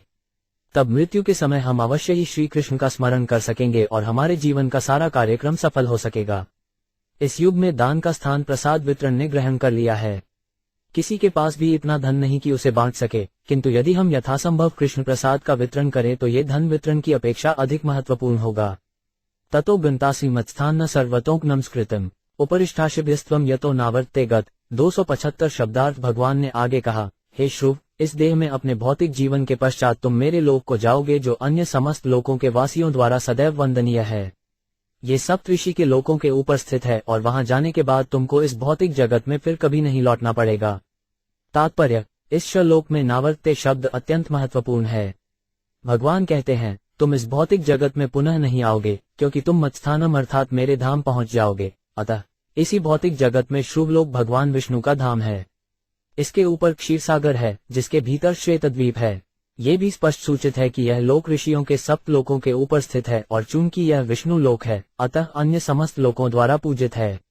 यहाँ ये प्रश्न उठाया जा सकता है कि प्रलय के समय इस ध्रुवलोक का क्या होगा। उत्तर सरल है, अन्य बैकुंठ लोकों की भांति श्रुवलोक बना रहता है। इस प्रसंग में श्री विश्वनाथ चक्रवर्ती ठाकुर को टीका है कि निवर्ते शब्द ही इसका सूचक है कि यह लोक शाश्वत है। मैत्रेय उवाच इत्यर्चित स भगवान्ति दिशात्मनः पदम बालस्य प्रशितो धाम स्वंगाद्गरुध्वजः। 26 शब्दार्थ। मैत्रेय मुनि ने कहा, बालक श्रव महाराज द्वारा पूजित तथा सम्मानित होकर और उन्हें अपना धाम देकर भगवान विष्णु गरुड़ की पीठ पर चढ़कर श्रुव के देखते देखते अपने धाम को चले गए। तात्पर्य: इस श्लोक से प्रतीत होता है कि भगवान विष्णु ने ध्रुव महाराज को अपना ही धाम दे दिया। उनके धाम का वर्णन भगवद गीता 15.6 में हुआ है, यद्गत्वा न निवर्तन्ते तद्धाम परम मम। सो 5 पी सड्डजम विष्णु पाद से वोपसादितम प्राप्य सज्जुल्प निर्वाणा नातिप्रीतो 5 भेगातपुरम। 27 शब्दार्थ। भगवान के चरण कमलों की उपासना द्वारा अपने संकल्प का मनवांछित फल प्राप्त करके भी श्रुव महाराज अत्यधिक प्रसन्न नहीं हुए। तब वे अपने घर चले गए। तात्पर्य: नारद मुनि के उपदेशानुसार भगवा के चरण कमलों की भक्तिपूर्वक पूजा करके श्रुत महाराज ने मनवांछित फल प्राप्त किया। उनकी इच्छा थी कि वे अपने पिता, दादा, परदादा से भी बढ़कर सम्मानित पद प्राप्त करें और यद्यपि यह बचकाना सा संकल्प था क्योंकि श्रुव महाराज एक नन्हें बालक थे, किंतु भगवान विष्णु इतने दयार्द्र हो उठे कि उन्होंने उनकी इच्छा पूरी कर दी। ध्रुव महाराज ऐसा उच्च वासस्थान चाहते थे कि जिसे उनके परिवार के अन्य किसी ने कभी प्राप्त न किया हो। फलत उन्हें वो लोक प्रदान किया गया जिसमें भगवान स्वयं निवास करते हैं और इस प्रकार उनका संकल्प पूरा हुआ। तो भी जब ध्रुव महाराज घर लौट रहे थे तो वे अधिक प्रसन्न थे क्योंकि यद्यपि विशुद्ध भक्ति प्रभाव से भगवान से किसी वस्तु को याचना नहीं की जाती, किंतु उन्होंने अपने बाल स्वभाव के कारण मांग प्रस्तुत की थी। इस प्रकार यद्यपि भगवान ने उनकी इच्छा पूर्ति की, किंतु वे इससे अधिक प्रसन्न नहीं थे, अपितु उन्हें लज्जा लग रही थी कि भगवान से उन्होंने जो कुछ मांगा था वह उन्हें नहीं मांगना चाहिए था। विदर उताच सुदुर्लभन यत्पम पद हरे मयविंस्तच्चरणार्चना जितम लब्ध्वाप्य सिद्धार्थ विवेक जन्ना कर्त स्वमात्मान ममन्यतार्थविद 28 शब्दार्थ। श्री विदुर ने पूछा, हे ब्राह्मण, भगवान का धाम प्राप्त करना बहुत कठिन है। इसे केवल शुद्ध भक्ति से ही प्राप्त किया जा सकता है, क्योंकि अत्यंत वत्सल तथा कृपालु भगवान केवल उसी से प्रसन्न होते हैं। ध्रुव महाराज ने इस पद को एक ही जीवन में प्राप्त कर लिया और वे थे भी बहुत बुद्धिमान और विवेकी, तो फिर वे प्रसन्न क्यों न थे? तात्पर्य, संत विदुर की जिज्ञासा अत्यंत प्रासंगिक थी। इस संबंध में अर्थविद शब्द अत्यंत महत्वपूर्ण है, जो उस व्यक्ति को बताने वाला है जो वास्तविकता तथा अवास्तविकता के बीच अंतर करने में समर्थ हो। अर्थविद को परमहंस भी कहते हैं। परमहंस प्रत्येक वस्तु के सार को ग्रहण करता है, और जिस प्रकार हंस दूध तथा जल के मिश्रण में से दूध को ग्रहण कर लेता है, उसी प्रकार परमहंस भी समस्त सांसारिक बाह्य वस्तुओं का परित्याग करते हुए श्री भगवान को ही अपना जीवन आधार बनाता है। ध्रुव महाराज इसी कोटि के थे और अपने संकल्प से उन्होंने मनोचित फल भी प्राप्त कर लिया था, किंतु फिर भी जब वे घर लौट आए तो अधिक प्रसन्न न थे। मैत्रेय उवाच ग्रातु सपत्या वाग्बनेयदि विद्धस्तु तांस्मरन् नच्छिन्युक्तिपतेर मुक्ति तस्मायतापमुपेवान। 29 शब्दार्थ। मैत्रेय ने उत्तर दिया, श्रुव महाराज का हृदय, जो अपनी विमाता के कटु वचनों के बाणों से विद्ध हो चुका था, अत्यधिक संतप्त था। अतः जब उन्होंने अपने जीवन का लक्ष्य निर्धारित किया तो वे उसके दुर्व्यवहार को नहीं भूल पाए थे। उन्होंने इस भौतिक जगत से वास्तविक मोक्ष की मांग नहीं की, वरन अपनी भक्ति के अंत में जब भगवान उनके समक्ष प्रकट हुए तो वे अपनी उन भौतिक याचनाओं मांगों के लिए लज्जित थे जो उनके मन में थी। तात्पर्य, इस महत्वपूर्ण श्लोक की व्याख्या अनेक धुरंधर टीकाकारों ने की है। मनवांछित जीवन उद्देश्य प्राप्त करके भी थरु महाराज क्यों प्रसन्न थे? शुद्ध भक्त सभी प्रकार की भौतिक इच्छाओं से दूर रहता है। भौतिक जगत में मनुष्य की इच्छाएं प्रायः आसुरी होती हैं। कोई किसी को अपना शत्रु समझता है, कोई शत्रु से बदला लेने की सोचता है, कोई सर्वोच्च नेता बन जाना चाहता है, तो कोई इस जगत का सर्वश्रेष्ठ व्यक्ति बनना चाहता है। इस प्रकार वो अन्य सबों से स्पर्धा करता है। भगवद गीता के 16वें अध्याय में इसे आसुरी कहा गया है। शुद्ध भक्त भगवान से कुछ भी नहीं मांगता, उसे एकमात्र यही चिंता रहती है कि वह निष्ठापूर्वक और गंभीरता से भगवान की सेवा करे। भविष्य में क्या होगा, ईसा उसे तनिक भी चिंता नहीं रहती। मुकनद माला स्तोत्र के लेखक राजा कुलशेखर अपनी प्रार्थना में कहते हैं, हे भगवान, मुझे इस संसार में इंद्रिय तृप्ति वाले किसी पद की इच्छा नहीं है। मैं तो केवल आपकी सेवा में निरंतर संलग्न रहना चाहता हूँ। इसी प्रकार भगवान चैतन्य ने भी अपने शिक्षाप्तक में प्रार्थना की है, हे भगवान, मुझे न तो धन की तनिक इच्छा है, न मुझे भौतिक अनुयायी चाहिए और न भोगने के लिए सुंदर पत्नी चाहिए। मुझे तो केवल एक ही वस्तु चाहिए और वह है जन्म जन्मांतर आपकी सेवा। भगवान चैतन्य ने मुक्ति तक के लिए प्रार्थना नहीं की। इस श्लोक में मैत्रेय ने विदुर के प्रश्न का उत्तर दिया है कि श्रुव महाराज अपनी विमाता के प्रति प्रतिशोध भाव से प्रेरित होकर न तो मुक्ति के विषय में सोच पाए और न वे मुक्ति के संबंध में कुछ जानते थे। अतः वे मुक्ति को जीवन का उद्देश्य बना सकने में असफल रहे। किंतु शुद्ध भक्त तो मुक्ति की कामना भी करता नहीं, उसकी आत्मा तो भगवान में पूर्ण रूप से समर्पित रहती है, अतः वह भगवान से कुछ भी नहीं मांगता। जब श्रुवर महाराज ने भगवान को अपने समक्ष देखा तो वसुदेव पद को प्राप्त हो जाने से उन्हें इस स्थिति का बोध हो सका। वसुदेव पद वह अवस्था है जहां भौतिक कल्मश अनुपस्थित रहता है, अर्थात जहां प्रकृति के तीनों गुणों सतो, रजो तथा तमो गुणों का प्रश्न नहीं उठता, अतः मनुष्य को भगवान के दर्शन हो सकते हैं। चूंकि वसुदेव पद पर ईश्वर का साक्षात्कार किया जा सकता है, अतः भगवान को वासुदेव भी कहा जाता है। ध्रुव महाराज तो ऐसा प्रतिष्ठित पद चाहते थे जो उनके परदादा ब्रह्माजी भी न प्राप्त कर पाए थे। भगवान श्री कृष्ण अपने भक्त के प्रति, विशेष रूप से श्रुव महाराज जैसे भक्त के प्रति जो 5 वर्ष की अवस्था में तपस्या हेतु जंगल चले गए थे, इतने वत्सल एवं कृपालु हैं कि भले ही उसका मंतव्य अशुद्ध रहे, वे उस पर विचार नहीं करते। उन्हें तो सवा से प्रयोजन रहता है, किंतु यदि भक्त के मन में कोई विशेष मंतव्य रहता है तो भगवान उसे किसी न किसी प्रकार जान लेते हैं और भक्त की भौतिक इच्छाओं को अपूर्ण नहीं रखते। भगवान की भक्त के प्रति ऐसी कुछ विशेष अनुकंपाएं होती हैं। श्रुव महाराज को श्रुव लोक प्रदान किया गया, जहां कभी कोई बद्धजीव नहीं रहा था। यहाँ तक कि इस ब्रह्मांड के सर्वश्रेष्ठ प्राणी ब्रह्मा को भी श्रुवलोक में प्रवेश करने की अनुमति नहीं दी गई। जब भी इस ब्रह्मांड में कोई संकट आ पड़ता है तो देवतागण मिलकर क्षीरोदकशायी विष्णु भगवान के पास जाते हैं और क्षीरसागर के तट पर खड़े हो जाते हैं। इस प्रकार श्रुव ने जो मांग की थी, अपने परदादा ब्रह्मा से भी उच्च स्थान, वो पूरी हो गई। इस श्लोक में भगवान को मुक्तिपति कहा गया है, जिसका अर्थ है जिनके चरण कमलों के नीचे समस्त प्रकार की मुक्तियां हैं। मुक्ति के 5 प्रकार हैं, सायुज्य, सारूप्य, सालोक्य, सामीप्य तथा साई।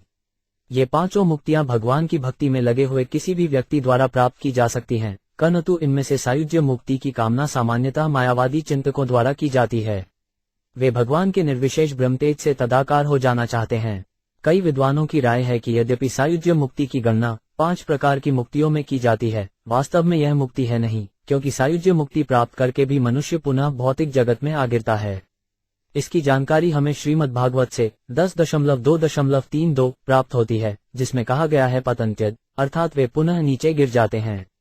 कठिन तपस्या के बाद अद्वैतवादी चिंतक भगवान के निर्गुण तेज में मल जाता है, किंतु जीवात्मा प्रेम व्यापार में सदैव पारस्परिक आदान प्रदान चाहता है।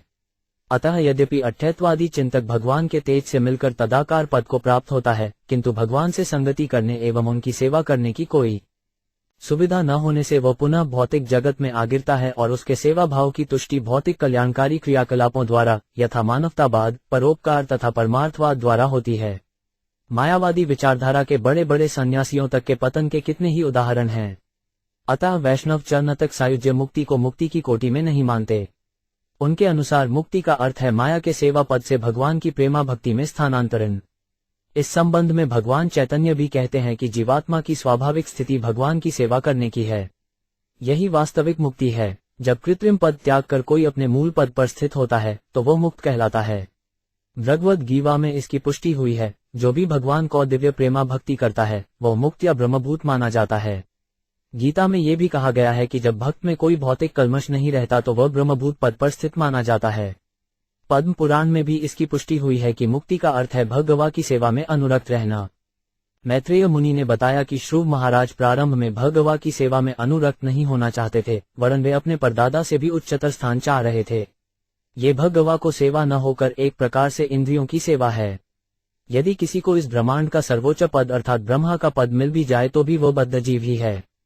श्रील पर अबोधानंद सरस्वती का कहना है कि यदि कोई वास्तविक शुद्ध भक्ति को प्राप्त कर लेता है तो वह ब्रह्मा तथा इंद्र जैसे बड़े बड़े देवों को भी तुच्छ कीट जैसा मानता है। इसका कारण यह है कि तुच्छ से तुच्छ कीड़े में भी इंद्रिय तृप्ति की आकांक्षा रहती है और ब्रह्मा जैसा महापुरुष भी तो इस भौतिक प्रकृति को अपने वश में रखना चाहता है। इंद्रिय दृष्टि का अर्थ है भौतिक प्रकृति पर प्रभुत्व। बद्धजीवों की सारी स्पर्धा इसी भौतिक प्रकृति पर प्रभुत्व प्राप्त करने पर आधारित है। आधुनिक वैज्ञानिकों को अपने ज्ञान का गुमान है कि वे नई विधियों की खोज करके भौतिक प्रकृति के नियमों पर प्रभुत्व प्राप्त कर रहे हैं। वे इसे मानवीय सभ्यता की प्रगति समझते हैं। वे जितना ही अधिक प्रकृति के नियमों पर प्रभुत्व स्थापित करते जाते हैं, वे अपने को उतना ही उन्नत मानते हैं। प्रारंभ में श्रुव महाराज की मनोवृत्ति ऐसी ही थी। वे इस भौतिक जगत में ब्रह्मा से भी बड़ा पद प्राप्त करके प्रभुत्व जताना चाहते थे। अतः जैसा कि अन्यत्र वर्णन हुआ है, भगवान के प्रकट होने पर जब श्रुव महाराज अपने संकल्प तथा अंतिम रूप से प्राप्त पुरस्कार की तुलना करने बैठे तो उन्हें अनुभव हुआ कि उन्होंने तो टूटे कांच के कुछ टुकड़ों की मांग की थी, किंतु बदले में उनको अनेक हीरे प्राप्त हुए हैं। जैसे ही उन्होंने भगवान को अपने समक्ष देखा, उन्हें तुरंत बोध हो आया कि उन्होंने भगवान से ब्रह्माज से भी बढ़कर उच्चतर पद को प्राप्त करने की कितनी ओछी मांग की है। जब श्रुत महाराज भगवान को साक्षात देखकर वसुदेव पद पर स्थित हो गए तो उनका सारा भौतिक कल्मश जाता रहा। इस प्रकार वे लज्जाग्रस्त हुए कि उनकी मांग क्या थी और उन्हें मिला क्या। उन्हें लज्जा इस बात से हुई कि यद्यपि वे अपने पिता का राज्य छोड़कर मधुवन गए थे और उन्हें नारद मुनि जैसा गुरु प्राप्त हो चुका था, तो भी वे अपनी विमाता से बदला लेने को सोच रहे थे और इसी लोक में सम्मानित पद ग्रहण करना चाह रहे थे। यही कारण था कि भगवान से समस्त मनवांछित वरदान प्राप्त करके भी वे खिन्न थे। जब श्रुत महाराज ने वास्तव में भगवान को अपने समक्ष देखा तो उनके मन में न तो अपनी विमाता से प्रतिशोध लेने की भावना थी, न ही इस भौतिक संसार पर राज्य करने की इच्छा थी, किंतु भगवान इतने दयालु हैं कि वे समझ गए कि ध्रुव महाराज को इनकी इच्छा है। ध्रुव महाराज के समक्ष बलते हुए भगवान ने वेदाहम शब्द का प्रयोग किया, क्योंकि जब ध्रुव महाराज ने भौतिक लाभों की मांग की तो वे उनके हृदय में विराजमान होने के कारण सब कुछ जान चुके थे। मनुष्य जो भी सोचता है उसे भगवान सदैव जान लेते हैं। भगवद गीता में भी इसकी पुष्टि इस प्रकार हुई है, केदा समतीतानी। भगवान ने श्रुव महाराज की समस्त इच्छाएं पूरी की। अपनी विमाता तथा सौतले भाई के प्रति उनकी प्रतिशोधपरक मनोवृत्ति पूर्ण हुई। अपने परदादा से भी श्रेष्ठ पद प्राप्त करने की इच्छा भी पूरी हुई और उसी के साथ ही ध्रुवलोक में उनका शाश्वत पद निश्चित हो गया। यद्यपि श्रुत महाराज ने शाश्वत लोक की कल्पना भी नहीं की थी, किंतु श्री कृष्ण ने सोचा कि बेचारा श्रुव इस संसार का उच्च पद प्राप्त करके क्या करेगा। अतः उन्होंने ध्रुव को 36,000 वर्षों तक वृद्ध हुए बिना और अनेक यज्ञों को संपन्न करने का अवसर प्रदान करते हुए इस संसार का सविख्यात राजा बनकर राज्य करने का सुअवसर प्रदान किया, और इस प्रकार समस्त भौतिक भोग के पश्चात शुभ को आध्यात्मिक जगत में, जिसमें ध्रुव लोक सम्मिलित है, भेज दिया। शुभ उवाच समाधना नैभवन यत्पद विदु सन्नन दादय उद्वृतस मासेरह षडभर्मुष्य पादयो एछायामुपेत्यापगतः पृथ्वीमति। 30 शब्दार्थ। शुभ महाराज ने मन ही मन सोचा, भगवान के चरण कमलों की छाया में स्थित रहने का प्रयत्न करना कोई सरल कार्य नहीं है, क्योंकि सन्नन दन इत्यादि जैसे महान ब्रह्मचारियों ने भी, जिन्होंने समाधि में अष्टांग योग की साधना की, अनेक जन्मों के बाद ही भगवान चरणारविंद की शरण प्राप्त की है। मैंने तो 6 महीनों में ही वही फल प्राप्त कर लिया है, तो भी मैं भगवान से भिन्न प्रकार से सोचने के कारण मैं अपने पद से नीचे गिर गया हूँ। तात्पर्य: इस श्लोक में श्रुव महाराज स्वयं अपनी खिन्नता का कारण बताते हैं। सर्वप्रथम वे पश्चाताप करते हैं कि भगवान का प्रत्यक्ष दर्शन करना आसान नहीं है। यहाँ तक कि बड़े बड़े साधु पुरुष यथा सनंदन इत्यादि चारों ब्रह्मचारी सनंदन, सनक, सनातन तथा सनय कुमार अनेकानेक जन्मों तक योगाभ्यास करके समाधि में रहकर भगवान का प्रत्यक्ष दर्शन कर पाने में समर्थ हुए, किंतु जहाँ तक श्रुव महाराज का प्रश्न है, उन्होंने तो 6 मास की भक्ति से ही भगवान का साक्षात्कार कर लिया। अतः उन्हें आशा थी कि भगवान से भेंट होते ही वे उन्हें तुरंत अपने धाम को लेते जाएंगे। वे ये भी स्पष्ट रूप से समझ गए कि भगवान ने उन्हें 36,000 वर्षों तक संसार का शासन करने का वर इसलिए दिया है, क्योंकि वे प्रारंभ में भौतिक शक्ति के वश में थे और अपनी विमाता से बदला लेने और पिता के राज्य पर शासन करना चाह रहे थे। ध्रुव महाराज को इन दोनों विचारों के लिए घोर पश्चाताप हुआ। अहो बत ममानामयम मंदभाग्यस्यत पश्यत व्रवच्छिद पादमूल गत्वा याचरे यदन तवत 31 शब्दार्थ। ओह, जरा देखो तो मैं कितना अभागा हूँ। मैं उन भगवान के चरण कमलों से पास पहुंच गया जो जन्म मरण के चक्र की श्रृंखला को तुरंत काट सकते हैं, किंतु फिर भी अपनी मूर्खता के कारण मैंने ऐसी वस्तुओं की याचना की जो नाशवान हैं। तात्पर्य: इस श्लोक में अनात्मयम शब्द अत्यंत सार्थक है। आत्मा का अर्थ आत्मा है और अनाम्य का अर्थ है आत्मा के विषय में किसी प्रकार की धारणा के बिना। श्री ऋषभदेव ने अपने पुत्रों को शिक्षा दी थी कि जब तक मनुष्य आत्मा को समझ नहीं लेता, तब तक वह जो भी करता है वह अविद्या है और इससे जीवन में उसे हार ही मिलती है। ध्रुव महाराज को अपनी अभागी स्थिति पर खेद है, क्योंकि वे भगवान के पास तो पहुंचे, किंतु अज्ञानवश उन्होंने नाशवान वस्तु की इच्छा व्यक्त को, जबकि भगवान अपने भक्तों को जन्म मरण के चक्र से मुक्ति दिलाने का परम वर देने वाले हैं, जो किसी भी देवता के लिए दे पाना असंभव है। जब हिरण्यकशिपु ने ब्रह्मा से अमरत्व का वर मांगा तो ब्रह्मा ने ऐसा वर देने में असमर्थता व्यक्त की, कईयों की वे स्वयं अमर नहीं हैं। अतः अमरत्व अर्थात जन्म मरण के चक्र से परम मुक्ति प्रदान करने वाले तो एकमात्र भगवान हैं, अन्य कोई भी नहीं है। हारे बिना न सतिन तरंती कहा गया है कि भगवान हरि के आशीर्वाद के बिना इस संसार में जन्म तथा मृत्यु की अविरल श्रृंखला को कोई रोक नहीं सकता। इसलिए परमेश्वर को भवच्छिद भी कहा गया है। कृष्ण चेतना की प्रविधि में वैष्णव दर्शन भक्त को समस्त प्रकार को भौतिक आकांक्षाओं से वर्जित करता है। वैष्णव भक्त को सदा अन्याभिलाषिता झरिण्य अर्थात सकौम कर्म के फलों की भौतिक कामनाओं से या दार्शनिक चिंतन से मुक्त होना चाहिए। वास्तव में श्रुव महाराज को परम वैष्णव नारद मुनि ने दीक्षा दी थी कि वे 34 नमो भगवते वासुदेवाय का जप करें। यह मंत्र विष्णु मंत्र, क्योंकि इस मंत्र के जप का अभ्यास करने वाले को विष्णु लोक प्राप्त होता है। ध्रुव महाराज को इसका खेद है कि एक वैष्णव द्वारा विष्णु मंत्र में दीक्षित होकर भी वे भौतिक लाभ की इच्छा कर रहे थे। उनके पश्चाताप का ये दूसरा कारण था। यद्यपि उन्हें भगवान की हेतु की कृपा से विष्णु मंत्र का फल अप्राप्त हुआ, किंतु उन्हें पछतावा बना रहा कि भक्ति योग का अभ्यास करते हुए उन्होंने मूर्खतावश भौतिक लाभ के लिए कईयों प्रयास किया। दूसरे शब्दों में, हम में से प्रत्येक व्यक्ति को जो कृष्ण भक्ति में लगा है, भौतिक आकांक्षाओं से पुनर्तः मुक्त होना चाहिए, अन्यथा हमें भी श्रुत महाराज की ही तरह पछताना पड़ेगा। मतिर्विद्विषिता देवै पतधि सहिष्णु भी यो नारदवंशत्यम नाग्राहिशम सतम। 32 शब्दार्थ। चूंकि सभी देवताओं को जो उच्च लोकों में स्थित हैं फिर से नीचे आना होगा, अतः वे सभी भक्ति द्वारा मेरे विष्णु लोक को प्राप्त करने के प्रति ईर्ष्यालु हैं। इन असहिष्णु देवताओं ने मेरी बुद्धि चष्ट कर दी है और यही एकमात्र कारण है जिससे मैं नारद मुनि के उपदेशों के आशीर्वाद को स्वीकार नहीं कर सका। तात्पर्य: वैदिक साहित्य में ऐसे अनेक अवसरों का उल्लेख है कि जब कोई पुरुष कठिन तपस्या करता है तो देवतागण विचलता हो उठते हैं कि कहीं स्वर्ग के उनके प्रमुख स्थान को कोई दूसरा ग्रहण न कर ले। उन्हें पता है कि स्वर्ग में उनका स्थान अस्थायी है, जैसा कि भगवद्गीता के 9वें अध्याय में कहा गया है, क्षीणे पुण्य मर्त्यलोक विशंति। स्वर्ग निवासी सभी देवता अपने पुण्य कर्मों के क्षीण होने पर पुनः इसी पृथ्वी पर आ जाते हैं। ये तथ्य है कि देवता ही हमारे शरीर के विभिन्न अंगों के कार्यों का संचालन करते हैं। वास्तविकता तो ये है कि हम अपनी पलकें भी चलाने के लिए स्वतंत्र नहीं, हर कार्य उन्हीं के द्वारा नियंत्रित होता है। ध्रुव महाराज इस निष्कर्ष पर पहुंचे कि इन देवताओं ने उनकी भक्ति से ईर्ष्यालु होकर उनके विरुद्ध और उनकी बुद्धि को दूषित कर दिया, जिससे परम वैष्णव नारद मुनि के शिष्य होते हुए भी वे नारद के सही उपदेशों को ग्रहण न कर सके।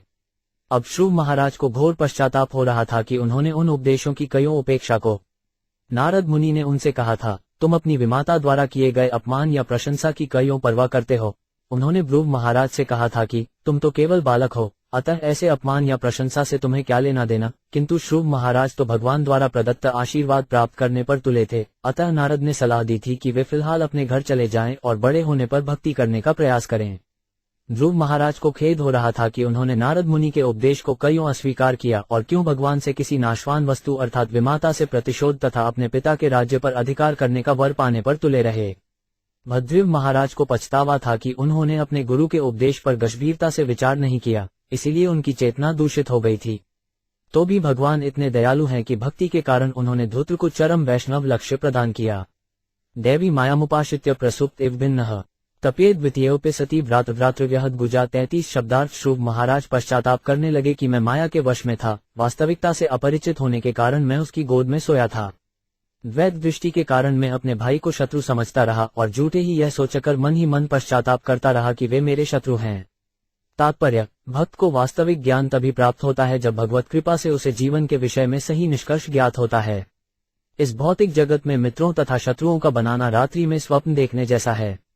स्वप्न में हम अवचेतन मन पर स्थित विभिन्न प्रभावों के कारण अनेकानेक बातों की सृष्टि करते रहते हैं, किंतु वे सभी क्षणिक तथा असत्य होती हैं। इसी प्रकार यद्यपि हम भौतिक जीवन में जागृत चैतन्य दिखते हैं, किंतु आत्मा तथा परमात्मा के विषय में कोई जानकारी न होने के कारण हम कल्पना से अनेक मित्र तथा शत्रु बना लेते हैं। श्री कृष्णदास कविराज गोस्वामी कहते हैं कि इस भौतिक जगत या भौतिक चेतना में अच्छा तथा बुरा दोनों एक से हैं। अच्छे तथा बुरे का अंतर केवल हमारी मानसिक ऊहापोह है। वास्तविकता तो यह है कि सभी जब आत्माएं भगवान की संतानें अथवा उनकी तत्स्था शक्ति के आनुषंगिक फल उपोत्पाद हैं। प्रकृति के गुणों से दूषित होने के कारण हम एक आध्यात्मिक स्फुल्लिंग को दूसरे से भिन्न मानते हैं। ये भी एक अन्य प्रकार का स्वप्न दर्शन है। भगवद्गीता में कहा गया है कि जो सचमुच विद्वान हैं, जे किसी विद्वान ब्राह्मण, हाथी, कुत्ते तथा चांडाल में भेद नहीं बरतते। वे बाह्य शरीर के रूप में न देखकर व्यक्ति को आत्मा के रूप में देखते हैं।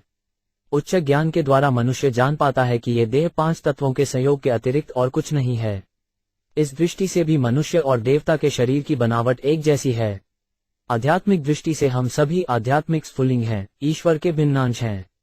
चाहे भौतिक दृष्टि से हो अथवा आध्यात्मिक दृष्टि से, हम सभी एक हैं, किंतु माया से प्रेरित होकर हम मित्र तथा शत्रु बनाते हैं। अतः ध्रुव महाराज ने कहा, दैमी मायामुपाश्रित्य, उनके मोह का कारण माया की संगति थी। मया तत्प्रायितम व्यर्थ चिकित्सेव गतायुषी प्रसाद्य जगदात्मान तपसा दुष्प्रसादनम भवच्छिदमियाचे 5 हम भव भाग्य विवर्जितः 34 शब्दार्थ। भगवान को प्रसन्न कर पाना अत्यंत कठिन है, किंतु मैंने तो समस्त ब्रह्मांड के परमात्मा को प्रसन्न करके भी अपने लिए व्यर्थ की वस्तुएं मांगी हैं। मेरे कार्य ठीक वैसे ही हैं जैसे पहले से किसी मृत व्यक्ति का उपचार करना।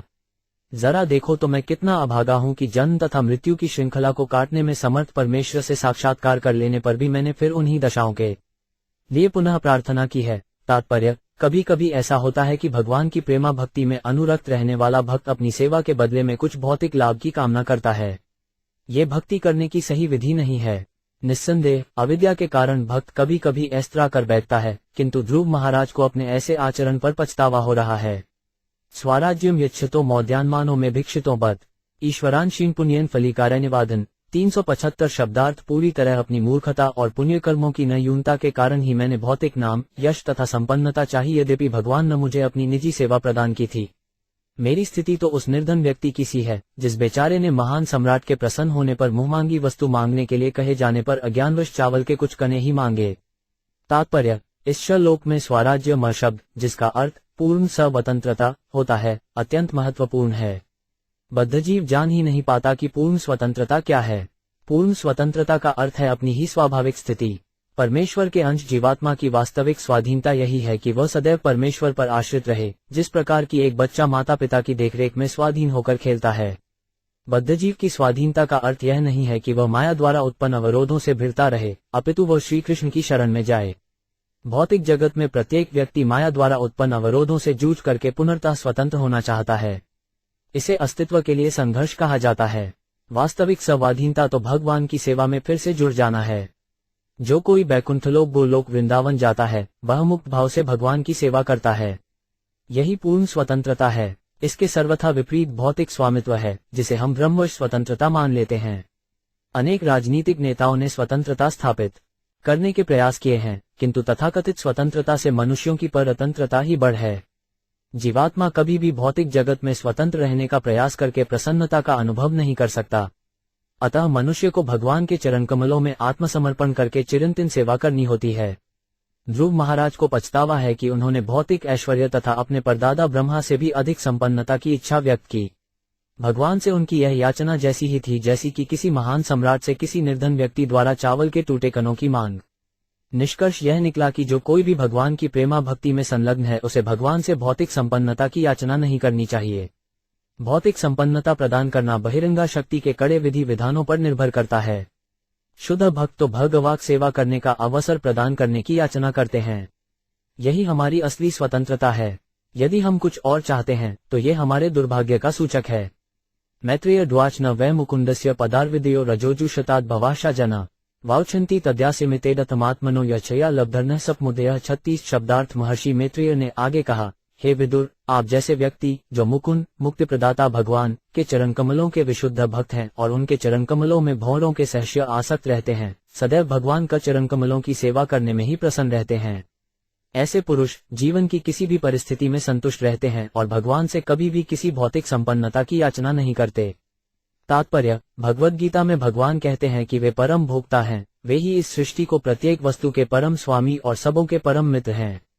जब मनुष्य इन बातों को भलीभांति जान लेता है तो वह सदैव संतुष्ट रहता है। शुद्ध भक्त कभी भी किसी प्रकार की भौतिक संपन्नता के पीछे नहीं पड़ता, किंतु कर्मी अथवा ज्ञानी या योगी अपने अपने सुख के लिए सदैव प्रयत्नशील रहते हैं। कर्मी अपनी आर्थिक स्थिति सुधारने के लिए दिन रात श्रम करते हैं, ज्ञानी मुक्ति पाने के उद्देश्य से कठिन तपस्या करते हैं और योगी भी चमत्कारी शक्ति प्राप्त करने के लिए कठिन योगाभ्यास करते हैं। किंतु भक्त की रुचि ऐसे कार्यों में कदापि नहीं रहती। उसे न तो योग शक्ति चाहिए, न मुक्ति अथवा भौतिक संपन्नता। वह तो जब तक भगवान की सेवा में निरंतर लगा रहता है, जीवन को किसी भी दशा में संतुष्ट रहता है। भगवा के चरणों की तुलना कमल से की जाती है जिसमें केशर की धूली रहती है। भक्त सदैव भगवान के चरण कमलों मधुपान में व्यस्त रहता है। जब तक कोई सभी भौतिक इच्छाओं से मुक्त नहीं हो जाता तब तक वह भगवान के चरण कमलों से मधु को वास्तव में नहीं चख सकता। मनुष्य को किसी प्रकार से भौतिक परिस्थितियों के आने और जाने से विचलित हुए बिना भक्ति कार्य करते रहना होता है। भौतिक संपन्नता के लिए किसी प्रकार की कामना का न होना निष्काम कहलाता है। मनुष्य को ब्रह्मवश यह नहीं समझ बैठना चाहिए कि निष्काम का अर्थ समस्त कामनाओं का परित्याग है। यह असंभव है। जब आत्मा शाश्वत रूप से विद्यमान है, अतः वह कामनाओं को नहीं त्याग सकता। जीवात्मा में कामनाएं होनी ही चाहिए, ये तो जीवन का लक्षण है। जब निष्काम बनने की संस्तुति प्राप्त हो तो उसका यही अर्थ ग्रहण करना चाहिए कि हमें अपनी इंद्रियों की तृप्ति के लिए किसी भी वस्तु की कामना नहीं करनी चाहिए। भक्त के लिए यह मन स्थिति अर्थात निष्पृष्ट होना उचित स्थिति है। वस्तुतः हम में से प्रत्येक के पास भौतिक सुख सुविधा के लिए अपनी अपनी व्यवस्था रहती है। भक्त को भगवान द्वारा प्रदत्त सुविधाओं के मानदंड से सदैव संतुष्ट रहना चाहिए, जैसा कि ईशोपनिषद में कहा गया है, तेन त्यक्तेन दुगीधा। इससे कृष्ण भक्ति करने के लिए समय मिल जाता है। आकर्ण्यात मजमायात संप्रेत्य यद्धागतम राजा न श्रद्धे भद्रम भद्गस्त कुतो मम 37 शब्दार्थ। जब राजा उत्तानपाद ने सुना कि उसका पुत्र ध्रुव घर वापस आ रहा है, मानो मृत्यु के पश्चात पुनर्जीवित हो रहा हो, तो उसे इस समाचार पर विश्वास नहीं हुआ, क्योंकि उसे संदेह था कि यह हो कैसे सकता है। उसने अपने को अत्यंत अभागा समझ लिया था, अतः उसने सोचा कि ऐसा सौभाग्य उसे कहाँ नसीब हो सकता है। तात्पर्य, 5 वर्ष के बालक श्रुव महाराज तपस्या के लिए जंगल चले गए और राजा को विश्वास ही नहीं हो रहा था कि इतनी अल्प आयु का बालक जंगल में रह सकता है। उसे पक्का विश्वास था कि श्रुव मर चुका है, अतः उसे इस समाचार पर विश्वास ही नहीं हुआ कि श्रुव महाराज घर वापस आ रहे हैं। उसके लिए ये समाचार मानो ये कह रहा हो कि एक मृत व्यक्ति वापस आ रहा है, इसलिए उसे विश्वास नहीं हो रहा था। श्रुव महाराज के जंगल चले जाने के बाद राजा उत्तानपाद सोचता रहा कि उसी के कारण ध्रुव महाराज जंगल गए हैं, अतः वह अपने को सबसे अभागा समझ रहा था। अतः भले ही उसका खोया हुआ पुत्र मृत्यु के राज्य से वापस आ रहा था, किंतु अपने को अत्यंत पापी समझ लेने के कारण वह सोच रहा था कि उसके इतने भाग्य कहाँ की खोया पुत्र वापस आ जाए। श्रद्धाए वाक्य देवर्षेष्वेगेन धर्षित वार्ताहर तुर्तिप्रीतो हार प्रादा महाधन 38 शब्दार्थ। यद्यपि उसे संदेशवाहक की बातों पर विश्वास नहीं हुआ, किंतु महर्षि नारद के वचन पर उसकी संपूर्ण श्रद्धा थी। अतः वह इस समाचार से अत्यंत भावविह्वल हो उठा और हर्षातिरेक में झट उसने संदेशवाहक को एक बहुमूल्य हार भेंट कर दिया। सदिश्च रथमारुहम कार्तस्वर परिष्कृतम ब्राह्मणे कुलवृदैश्व पर्यस्तो 5 मात्य बंधु भी 39 शतभुदुभिनादेन बर्हाभूषण वेणुभे निश्चक्राम पुरात्तुर्मात्मजाभिक्षणोत्सुका 40। अपने खोए हुए पुत्र के मुख को देखने के लिए अत्यंत उत्सुक राजा उत्तानपाद उत्तम घोड़ों से खींचे जाने वाले तथा स्वर्णजटित रथ पर आरूढ़ हुआ। वह अपने साथ अनेक विद्वान ब्राह्मण, परिवार के गुरुजन, अपने अधिकारी तथा मंत्री और अपने सगे मित्रों को लेकर तुरंत नगर से बाहर चला गया। जब वह इस दल के साथ आगे बढ़ रहा था तो शंख, दुंदुभी, वंशी तथा वेद मंत्रों के उच्चारण की मंगलसूचक ध्वनि हो रही थी। सुनीति सुरुचिश्चास्य महिष्य रूपभूषिते आरुहम शिब्रिका सार्धमृतमैनाभिजग्मतु 41 शब्दार्थ। उस स्वागत यात्रा में राजा उत्तानपाद की दोनों रानियां सुनीति तथा सुरुचि और राजा का दूसरा पुत्र उत्तम दिख रहे थे। रानियां पालकी में बैठी थीं। तात्पर्य, राजमहल से श्रुव महाराज के चले जाने पर राजा अत्यंत दुखी था, किंतु नारद मुनि के सदैव वचनों से वो कुछ प्रसन्न था। वह अपनी पत्नी सुनीति के सौभाग्य तथा सुरुचि के दुर्भाग्य को समझ रहा था, क्योंकि महल में ये तथ्य खुले रूप में प्रकट थे। तो भी जब ये समाचार महल में पहुंचा कि श्रुव महाराज वापस आ रहे हैं, तो उनकी माता सुनीति ने दयावश तथा परम वैष्णव की माता होने के कारण दूसरी रानी सरुचि तथा उसके पुत्र उत्तम को उसी पालकी में चढ़ाने में तनिक भी संकोच नहीं किया। ये परम वैष्णव ध्रुव महाराज की माता सुनीति की महानता थी। तहृष्टोपमनाभ्यास आयात तरसारा धातु अवसरुहम नृपतुनमासाद्य प्रेम विहलल 42 परिर्भेदुक दौर्भ्या दीर्घोत्कंठमना श्वासन विश्वसेनाटप्रिसंस्पर्शताशेषागबंधनम 43 शब्दार्थ। श्रुव महाराज को एक उपवन के निकट पहुंचा देखकर राजा उत्तानपाद तुरंत अपने रथ से नीचे उतर आए। वे अपने पुत्र श्रुव को देखने के लिए दीर्घकाल से अत्यंत उत्सुक थे, अतः वे अत्यंत प्रेमवश दीर्घकाल से खोए अपने पुत्र का आलिंगन करने के लिए आगे बढ़े। लंबी लंबी सांसें भरते हुए राजा ने उनको अपने दोनों बाहुओं में भर लिया। किंतु श्रुव महाराज पहले जैसे न थे। वे भगवान के चरणकमलों के स्पर्श से आध्यात्मिक उन्नति मिलने से पूर्ण रूप से पवित्र हो चुके थे। अधाजिग्नपहुर्मुनि शीतर नयनवारे भी स्नापयामास तनय जातोदामनोर्थः 44 शब्दार्थ। शुभ महाराज के मिलन से राजा उत्तानपाद की चिर अभिलक्षित साध पूरी हुई, अतः उन्होंने बारंबार ध्रुव का सिर सूंघा और अपने ठंडे अश्रुओं की धाराओं से उन्हें नहला दिया। तात्पर्य, स्वभावत जब कोई व्यक्ति रोता है तो दो कारण हो सकते हैं। जब किसी इच्छा के पूरे होने पर अत्यधिक प्रसन्नतावश कोई रोता है तो आंखों से निकलने वाले अश्रु अत्यंत ठंडे एवं मनोहर लगते हैं, जबकि दुख के आंसू अत्यंत गर्म होते हैं। अभिवंद्य पितु पादावाशी विश्चाभिमृत ननाम मातर और शीर्षना सत्कृत सज्जनाग्रणी 45 शब्दार्थ। तब समस्त सज्जनों में सर्वश्रेष्ठ शुभ महाराज ने सर्वप्रथम अपने पिता के चरणों में प्रणाम किया और उनके पिता ने अनेक प्रश्न पूछते हुए उनका सम्मान किया। तब उन्होंने अपनी दोनों माताओं के चरणों पर अपना सिर झुकाया। तात्पर्य, ये प्रश्न पूछा जा सकता है कि शुभ महाराज ने अपनी माता के साथ ही साथ अपनी विमाता को भी क्यों नमस्कार किया, क्योंकि उसी के अपमान से उन्हें घर छोड़ना पड़ा था।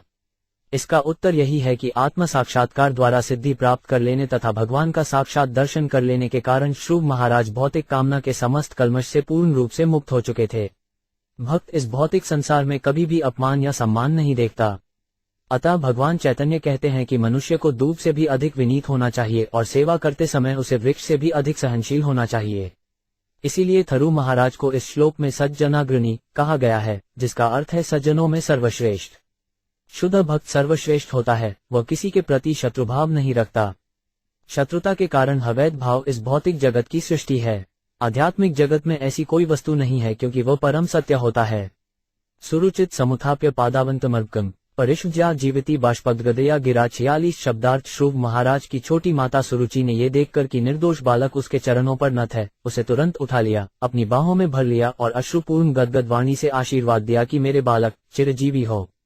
यस्य प्रसन्नो भगवान गुणमैत्यादिभिरी तस्मै नमन्ति भूतानी निम्न पाप एव स्वयं 47 शब्दार्थ। जिस प्रकार स्वभावगत रूप से जल स्वतः नीचे की ओर बहता है, उसी प्रकार श्री भगवान के साथ मैत्रीपूर्ण आचरण के कारण दिव्य गुणों वाले व्यक्ति को सभी जीवात्माएं मस्तक झुकाती हैं। तात्पर्य, यहाँ ये प्रश्न उठाया जा सकता है कि शिव के प्रति सदैव न होते हुए भी सुरुचि ने उन्हें दीर्घजीवी हो ऐसा आशीर्वाद क्यों दिया? इसका उत्तर इस श्लोक में दिया हुआ है। चूंकि अपने दिव्य गुणों के कारण भगवान ने शुभ महाराज को आशीष दिया था, अतः सभी लोग उन्हें सम्मान देने के लिए बाध्य थे। जिस प्रकार की जल प्राकृतिक रूप से सदैव नीचे की ओर बहता है, भगवत भक्त किसी से सम्मान नहीं चाहता, किंतु संसार में वह जहाँ कहीं भी जाता है सम्मानित होता रहता है। श्रीनिवास आचार्य ने कहा है कि वृंदावन के छहों गोस्वामी सारे ब्रह्मांड में इसीलिए पूजित हैं क्योंकि समस्त तेज के स्रोत भगवान को प्रसन्न कर लेने पर भक्त स्वतः सबको प्रसन्न कर लेता है और इस तरह सभी उसका सम्मान करते हैं। उत्तमशन ध्रुवश्चोभावन्योन्य प्रेम वेलो अधुसराधु पुलकावस्त्रोभ मुहुरुहतु 48 शब्दार्थ। उत्तम तथा श्रुव महाराज दोनों भाइयों ने परस्पर अश्रुओं का आदान प्रदान किया। वे स्नेह की अनुभूति से विभोर हो उठे और जब उन्होंने एक दूसरे का आलिंगन किया तो उन्हें रोमांच हो आया। सुनीतिरस्य जननी प्राणेभ्यो 5 पी प्रियम सुतम उपगुहा जहावाधि तदर्स्पर्श निर्वृता 49 शब्दार्थ। शुभ महाराज की असली माता सुनीति ने अपने पुत्र के कोमल शरीर को गले लगा लिया क्योंकि वह उसे अपने प्राणों से भी अधिक प्यारा था। इस प्रकार वह सारा भौतिक शोक भूल गई क्योंकि वह परम प्रसन्न थी। प्रयस्तनाभ्या सुस्राव नेत्रजे सलिलय शिवः तदाभिषिक्यमानाभ्या वीर वीर सुवो मुहुः 50 शब्दार्थ है। विदुर, सुनीति एक वीर की माता थी। उसके अश्रुओं ने उसके स्तनों से बहने वाले दूध की धारा के साथ मिलकर श्रुव महाराज के सार शरीर को भिगो दिया। ये परम मांगलिक लक्षण था। तात्पर्य, जब देवों की स्थापना की जाती है तो उन्हें दुग्ध, दी तथा जल से स्नान कराया जाता है और यह संस्कार अभिषेक उत्सव कहलाता है। इस श्लोक में यह विशेष उल्लेख है कि सुनीति के नेत्रों से बहकर आने वाले अश्रु सर्व कल्याणकारी थे। अपनी प्रिय मां द्वारा किए गए इस अभिषेक उत्सव की कल्याणप्रदता इस बात को सूचक थी कि निकट भविष्य में श्रुव महाराज को उनके पिता का सिंहासन मिलेगा। श्रुव महाराज के गृह त्याग की कथा यह है कि उनके पिता ने उन्हें अपनी गोद में बैठाने से मना किया तो ध्रुव ने यह संकल्प किया कि जब तक उन्हें पिता का सिंहासन प्राप्त नहीं होगा वे घर नहीं आएंगे। अब उनकी माता द्वारा संपन्न यह अभिषेकोत्सव इसका सूचक था कि वे महाराज उत्तानपाद का स्थान ग्रहण करने वाले हैं। इस श्लोक में आगत वीर सुबह शब्द भी महत्वपूर्ण है जिसका अर्थ है वीर की माता, और ये ध्रुव की माता के लिए प्रयुक्त है। दुनिया में अनेक वीर हैं किंतु श्रुव महाराज से उनकी कोई समता नहीं, कईयों की वे न केवल इस ब्रह्मांड के महान भक्त भी थे। भक्त एक महानु वीर भी होता है क्योंकि वह माया के प्रभाव को जीत लेता है। जब भगवान चैतन्य ने रामानंद राय से संसार के सबसे प्रसिद्ध मनुष्य का नाम पूछा तो उन्होंने उत्तर दिया कि जो भी भगवान का महान भक्त है वही सबसे प्रसिद्ध व्यक्ति माना जा सकता है। तान शशंसुर्जना राज्य दिष्ट्या ते पुत्र आर्तिहा प्रतिलब्ध शिरा नष्टो रक्षिता मंडला भुव 51 शब्दार्थ। राजमहल के निवासियों ने रानी की इस प्रकार से प्रशंसा की, हे रानी, दीर्घकाल से आपका प्रिय पुत्र खोया हुआ था। यह आपका परम सौभाग्य है कि वह अब वापस आ गया है। अतः ऐसा प्रतीत होता है कि वह दीर्घकाल तक आपकी रक्षा करेगा और आपके सारे सांसारिक कष्टों को दूर कर देगा। अभ्यचित्स्व्या नून भगवान प्रणतार्तिहा यज्ञुद्यायनो धीरा मृत्युंजिग्यु सुदुर्जम 52 शब्दार्थ है। रानी, आपने अवश्य ही उन भगवान की पूजा की होगी जो भक्तों को बड़े संकट से उबारने वाले हैं। जो मनुष्य निरंतर उनका ध्यान करते हैं वे जन्म तथा मृत्यु की प्रक्रिया से आगे निकल जाते हैं। ये सिद्धि प्राप्त करना अत्यंत कठिन है। तात्पर्य, रानी सुनीति ने तो ध्रुव को खोया हुआ समझ लिया था किंतु उनकी अनुपस्थिति में वह लगातार भगवान का ध्यान करती रही जो भक्तों को समस्त संकटों से उबारने वाले हैं। घर से दूर रह कर मधुवन में ध्रुव महाराज ने ही कठिन तपस्या नहीं की, वरन घर पर रहकर उनकी माता भी उनकी रक्षा और कल्याण के लिए निरंतर भगवान से प्रार्थना करती थी। दूसरे शब्दों में माता तथा पुत्र दोनों ही भगवान की पूजा करते थे और दोनों को परमेश्वर का परम आशीर्वाद प्राप्त हो सका। सुदुर्ज्वम शब्द जो विशेषण को तरह प्रयुक्त है और जिसका अर्थ है कि मृत्यु को कोई जीत नहीं सकता, अत्यंत महत्वपूर्ण है। जब थरु महाराज घर से दूर थे तो उनके पिता ने उन्हें मृत समझ लिया था। सामान्य रूप से यदि किसी राजा का 5 वर्ष का पुत्र घर से दूर जंगल में हो तो उसे मृत समझ लिया जाएगा, किंतु भगवान की कृपा से वह न केवल सुरक्षित था वरन उसे परम सिद्धि का वरदान भी प्राप्त हुआ था। लाल्यमान न जनरेव श्रुव सभ्रातर नृप आरोप्य करिनो हरिष्ट स्त्री मानो 5 विशतपुरम 53 शब्दार्थ। मैत्रेय मुनि ने आगे बताया, हे विदुर, सभी लोग जब इस प्रकार से श्रुव महाराज की बड़ाई कर रहे थे तो राजा अत्यंत प्रसन्न था। उसने श्रुव तथा उनके भाई को एक हथिनी की पीठ पर सवार कराया। इस प्रकार वह अपनी राजधानी लौट आया जहां सभी वर्ग के लोगों ने उसकी प्रशंसा की। तत्रोपसद्धिप्तलसन कर तोरने सवंदे कदली स्तंभे पूपोतशिष तद्विब 8 शब्दार्थ। सारा नगर केले के स्तंभों से सजाया गया था जिनमें फूलों तथा फलों के गुच्छे लटक रहे थे और जहां तहां पत्तियों तथा टहनियों से युक्त सुपारी के वृक्ष दिख रहे थे। ऐसे अनेक तोरण भी बनाए गए थे जो मगर के आकार के थे। तात्पर्य, शुभ अवसरों पर ताड़ की हरी पत्तियों, नारियल के वृक्षों, सुपारी के वृक्षों तथा केले के वृक्षों एवं फल, फूल तथा पत्तियों से सजावट करने की शुभ प्रथा भारत में अत्यंत प्राचीन है। अपने महान पुत्र श्रुव महाराज के स्वागतार्थ राजा उत्तानपाद ने अच्छा प्रबंध कर रखा था और सभी नागरिक इस समारोह में उत्साहपूर्वक सम्मिलित हुए। चूटपल लवब्बास स्त्रिड मुक्तादाम विलंबे भी उपस्कृत प्रतिद्वारम पान कुंभ सदीपक्य 5 शब्दार्थ द्वार द्वार पर जलते हुए दीपक और तरह तरह के रंगीन वस्त्र, मोती की लीरों, पुष्पहारों तथा लटकती आम की पत्तियों से सज्जित बड़े बड़े जल के कलश रखे हुए थे। प्राकारे गोमपुरागारे शातकुंभ परिच्छदें सर्वतो 5 लड्डत श्रीमद्धिमान शिखरन्युभे 56 शब्दार्थ। राजधानी में अनेक महल, नगर द्वार तथा परकोटे थे, जो पहले से ही अत्यंत सुंदर थे, किंतु इस अवसर पर उन्हें सुनहले आभूषणों से सजाया गया था। नगर के महलों के कंगूरे तो चमक ही रहे थे, साथ ही नगर के ऊपर मंडराने वाले सुंदर विमानों के शिखर भी। तात्पर्य, यहाँ पर विमानों का जो उल्लेख हुआ है, उसके संबंध में श्रीमद् विजयध्वज तीरथ ने यह सुझाया है कि इस अवसर पर स्वर्गलोक के देवता भी अपने अपने विमानों में चढ़कर राजा की राजधानी में ध्रुव महाराज के आगमन पर आशीर्वाद देने पधारे थे। ऐसा भी प्रतीत होता है कि नगर के सभी महलों के कंगूरे तथा विमानों के शिखर सुनहरी कारीगरी से अलंकृत किए गए थे और सूर्य प्रकाश से प्रतिबिंबित वे चमक रहे थे। हम आसानी से ध्रुव महाराज के काल तथा आधुनिक काल के अंतर को समझ सकते हैं, क्योंकि तब विमान सोने के बनाए जाते थे और आजकल वे एल्युमिनियम बने होते हैं। इससे ध्रुव महाराज के समय के ऐश्वर्य और आधुनिक युग की गरीबी का पता चलता है।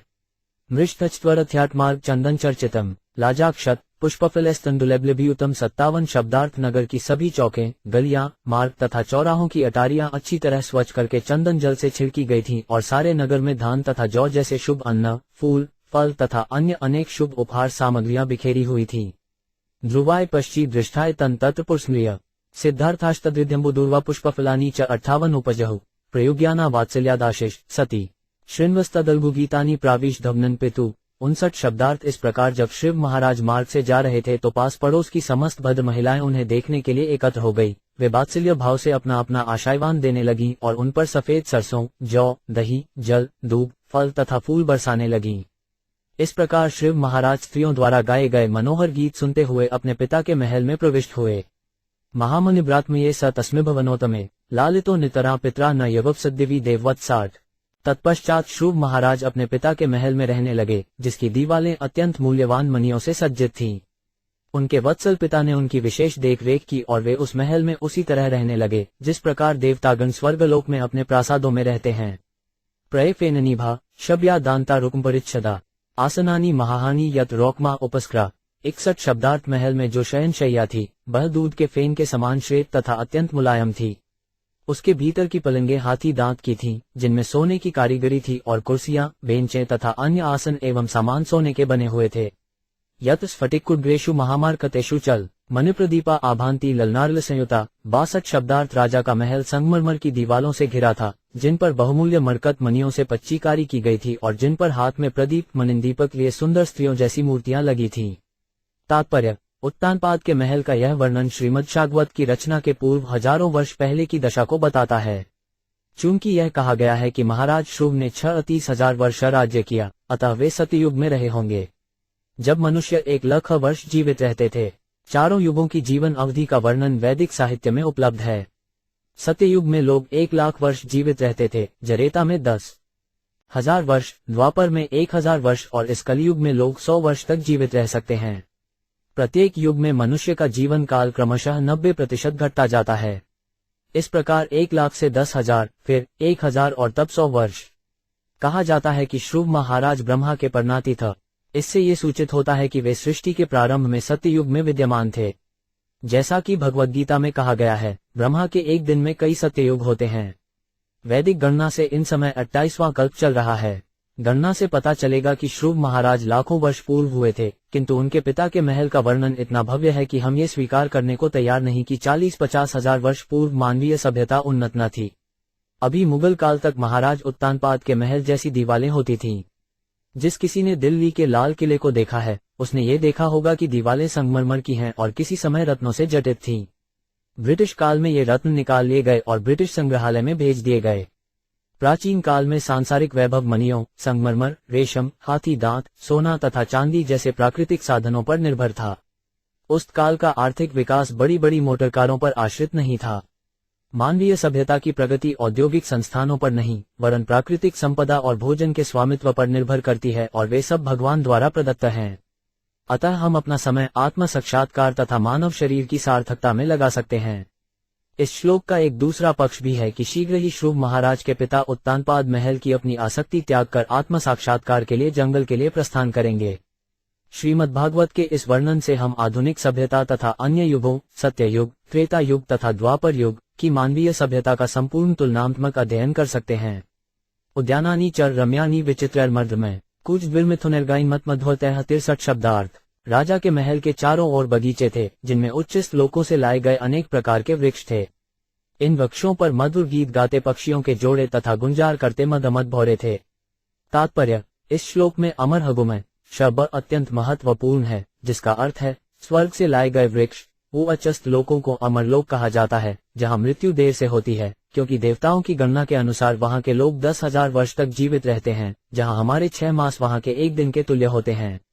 दवता स्वर्गलोक में देवल के समय के अनुसार मासों, वर्षों तथा 10,000 वर्षों तक जीवित रहते हैं, और जब उनके पुण्यकर्म क्षीण हो जाते हैं तो वे पुनः पृथ्वी पर आ जाते हैं। ये सारे कथन वैदिक साहित्य में प्राप्य हैं। जिस प्रकार वहां मनुष्य 10,000 वर्ष तक जीवित रहते हैं, उसी प्रकार वहां के वृक्ष भी। वस्तुतः इस पृथ्वी पर भी अनेक वृक्ष ऐसे हैं जो 10,000 वर्ष तक रहते हैं, तो फिर स्वर्ग के वृक्षों का क्या कहना। उन्हें कई 10,000 वर्ष तक जीवित रहना चाहिए, और कभी कभी, जैसा कि आज भी प्रचलित है, कुछ अमूल्य वृक्ष एक स्थान से दूसरे स्थान पर भी ले जाए जाते हैं। अन्यत्र एक जगह कहा गया है कि जब श्री कृष्ण अपनी पत्नी सत्यभामा के साथ स्वर्ग गए तो वे अपने साथ स्वर्ग से पारिजात पुष्प वृक्ष पृथ्वी पर लेते आए। इसके लिए कृष्ण तथा देवताओं में युद्ध भी हुआ। ये पारिजात कृष्ण के महल में लगाया गया, जिसमें सत्यभामा का निवास था। स्वर्गलोक में फूल तथा फलों के वृक्ष उत्तम होते हैं, वे अत्यंत मनोहर तथा स्वादिष्ट होते हैं, और ऐसा लगता है कि महाराज उत्तानपाद के महल में अनेक प्रकार के ऐसे वृक्ष थे। वाप्यो बैदूर्य सोपाना पद्मोत्पल कुमुदगति हस्कारंडव कुलरजुष्टाशबक्राहमार से 64 शब्दार्थ। बावड़ियों में पुष्पच की सीढ़ियां थीं। इन बावड़ियां में विविध रंग के कमल तथा कुमुदिनियां, हंस, कारंडव, चक्रवाक, सारस तथा अन्य महत्वपूर्ण पक्षी दिखाई पड़ रहे थे। तात्पर्य: ऐसा प्रतीत होता है कि महल के चारों ओर परकोटे तथा भांति भांति के वृक्षों से युक्त उद्यान ही न थे, वरन मानव निर्मित बावड़ियां भी थीं, जिनका जल रंग बिरंगे कमल के फूलों तथा कुमुदिनियों से भरा पड़ा था। बावड़ी में उतरने के लिए पुखराज जैसे मूल्यवान हीरों की सीढ़ियां बनाई गई थीं। इस प्रकार सुंदर उद्यानों से घिरे महलों में हंस, चक्रवाक, कारंडव तथा सारस जैसे प्रमुख पक्षी भी थे।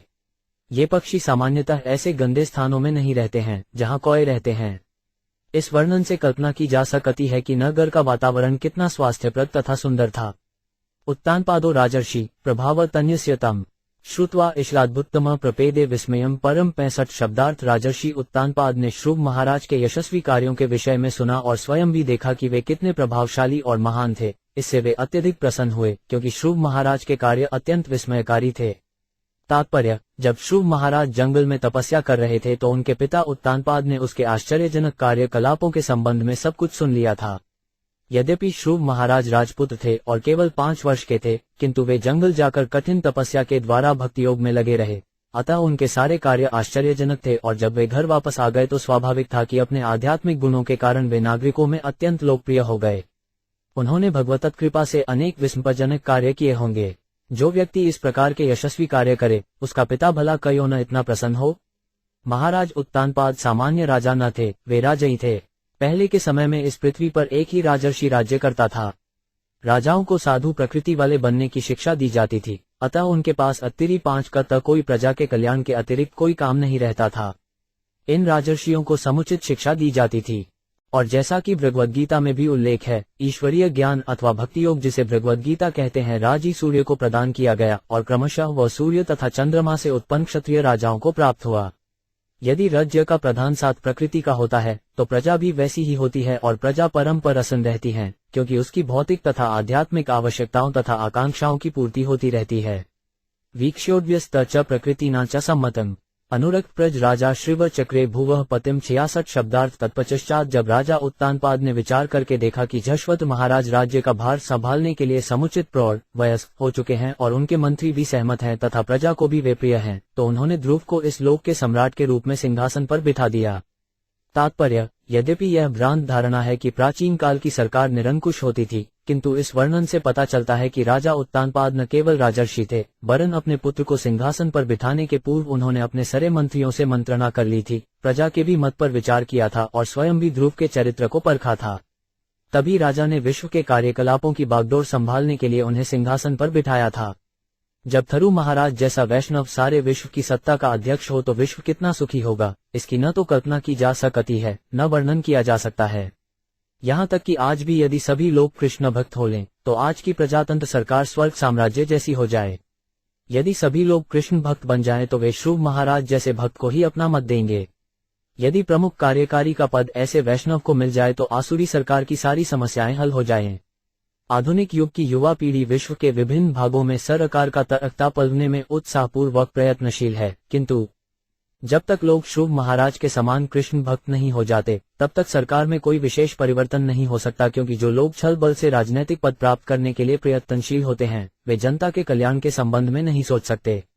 वे तो अपनी प्रतिष्ठा और आर्थिक लाभ बनाए रखने में ही व्यस्त रहते हैं। उन्हें जनता के बारे में, कल्याण के बारे में सोचने के लिए समय ही नहीं मिल पाता। आत्मान्न चर प्रवेश समाकल्क्य विषाम पते बन विरक्ता प्रातिष्धिप्रशन्नात्मनो गतिम 67 अपनी वृद्धावस्था और आत्म कल्याण पर विचार करके राजा उत्तानपाद ने अपने आप को सांसारिक कार्यों से विरक्त कर लिया और जंगल में चले गए। तात्पर्य, यही राजर्षि का लक्षण है। राजा उत्तानपाद अत्यंत ऐश्वर्यशाली थे और विश्व के सम्राट थे, अतः उनको ये आसक्तियां महान थीं। आधुनिक राजनीतिज्ञ राजा उत्तानपाद जैसे राजाओं सहर्ष महान नहीं होते, क्योंकि उन्हें कुछ काल के लिए अधिकार मिलते हैं, अतः वे इतने आसक्त हो जाते हैं कि उस पद से तब तक नहीं हटते जब तक क्रूर काल उन्हें उठा न ले जाए या कोई विरोधी पार्टी वाला मार न दे। ये हमारा अनुभव है कि भारत में राजनीतिज्ञ अपनी मृत्यु तक पद त्याग नहीं करते, किंतु प्राचीन काल में ऐसी प्रथा न थी, जैसा कि उत्तानपाद के आचरण से स्पष्ट है। अपने सुयोग्य पुत्र को सिंहासन पर बैठाने के तुरंत बाद वे घर तथा अपना महल छोड़कर चले गए। ऐसे सैकड़ों उदाहरण भरे पड़े हैं, जिनमें प्रौढ़ अवस्था प्राप्त होने पर राजा अपने सिंहासन त्याग कर जंगल में तपस्या करने चले गए। मानव जीवन का मुख्य उद्देश्य तपस्या करना है। जिस प्रकार ध्रुव महाराज ने अपने बाल्यपन में तपस्या की, उसी प्रकार उनके पिता उत्तानपाद ने भी बुढ़ापे में जंगल जाकर तप किया। किंतु आजकल ये संभव नहीं कि लोग अपना घर छोड़कर जंगल जाकर तपस्या करें। किंतु यदि सभी आयु के लोग कृष्ण भावनामृत आंदोलन की शरण ग्रहण करें तथा अवैध मैथुन, मद्यपान, दूध क्रीड़ा, मांसभक्षण जैसे सामान्य कृत्यों के त्याग को ही तपस्या मान लें तथा नियमित रूप से 16 माला हरे कृष्ण मंत्र का जप करें तो इस विधि से इस संसार में सरलता से मोक्ष प्राप्त हो सकता है। इस प्रकार श्रीमद्भागवत के चतुर्थ स्कंद के अंतर्गत ध्रुव महाराज का घर लौटना नामक 9वें अध्याय के भक्तिवेदांत तात्पर्य पूर्ण हुए।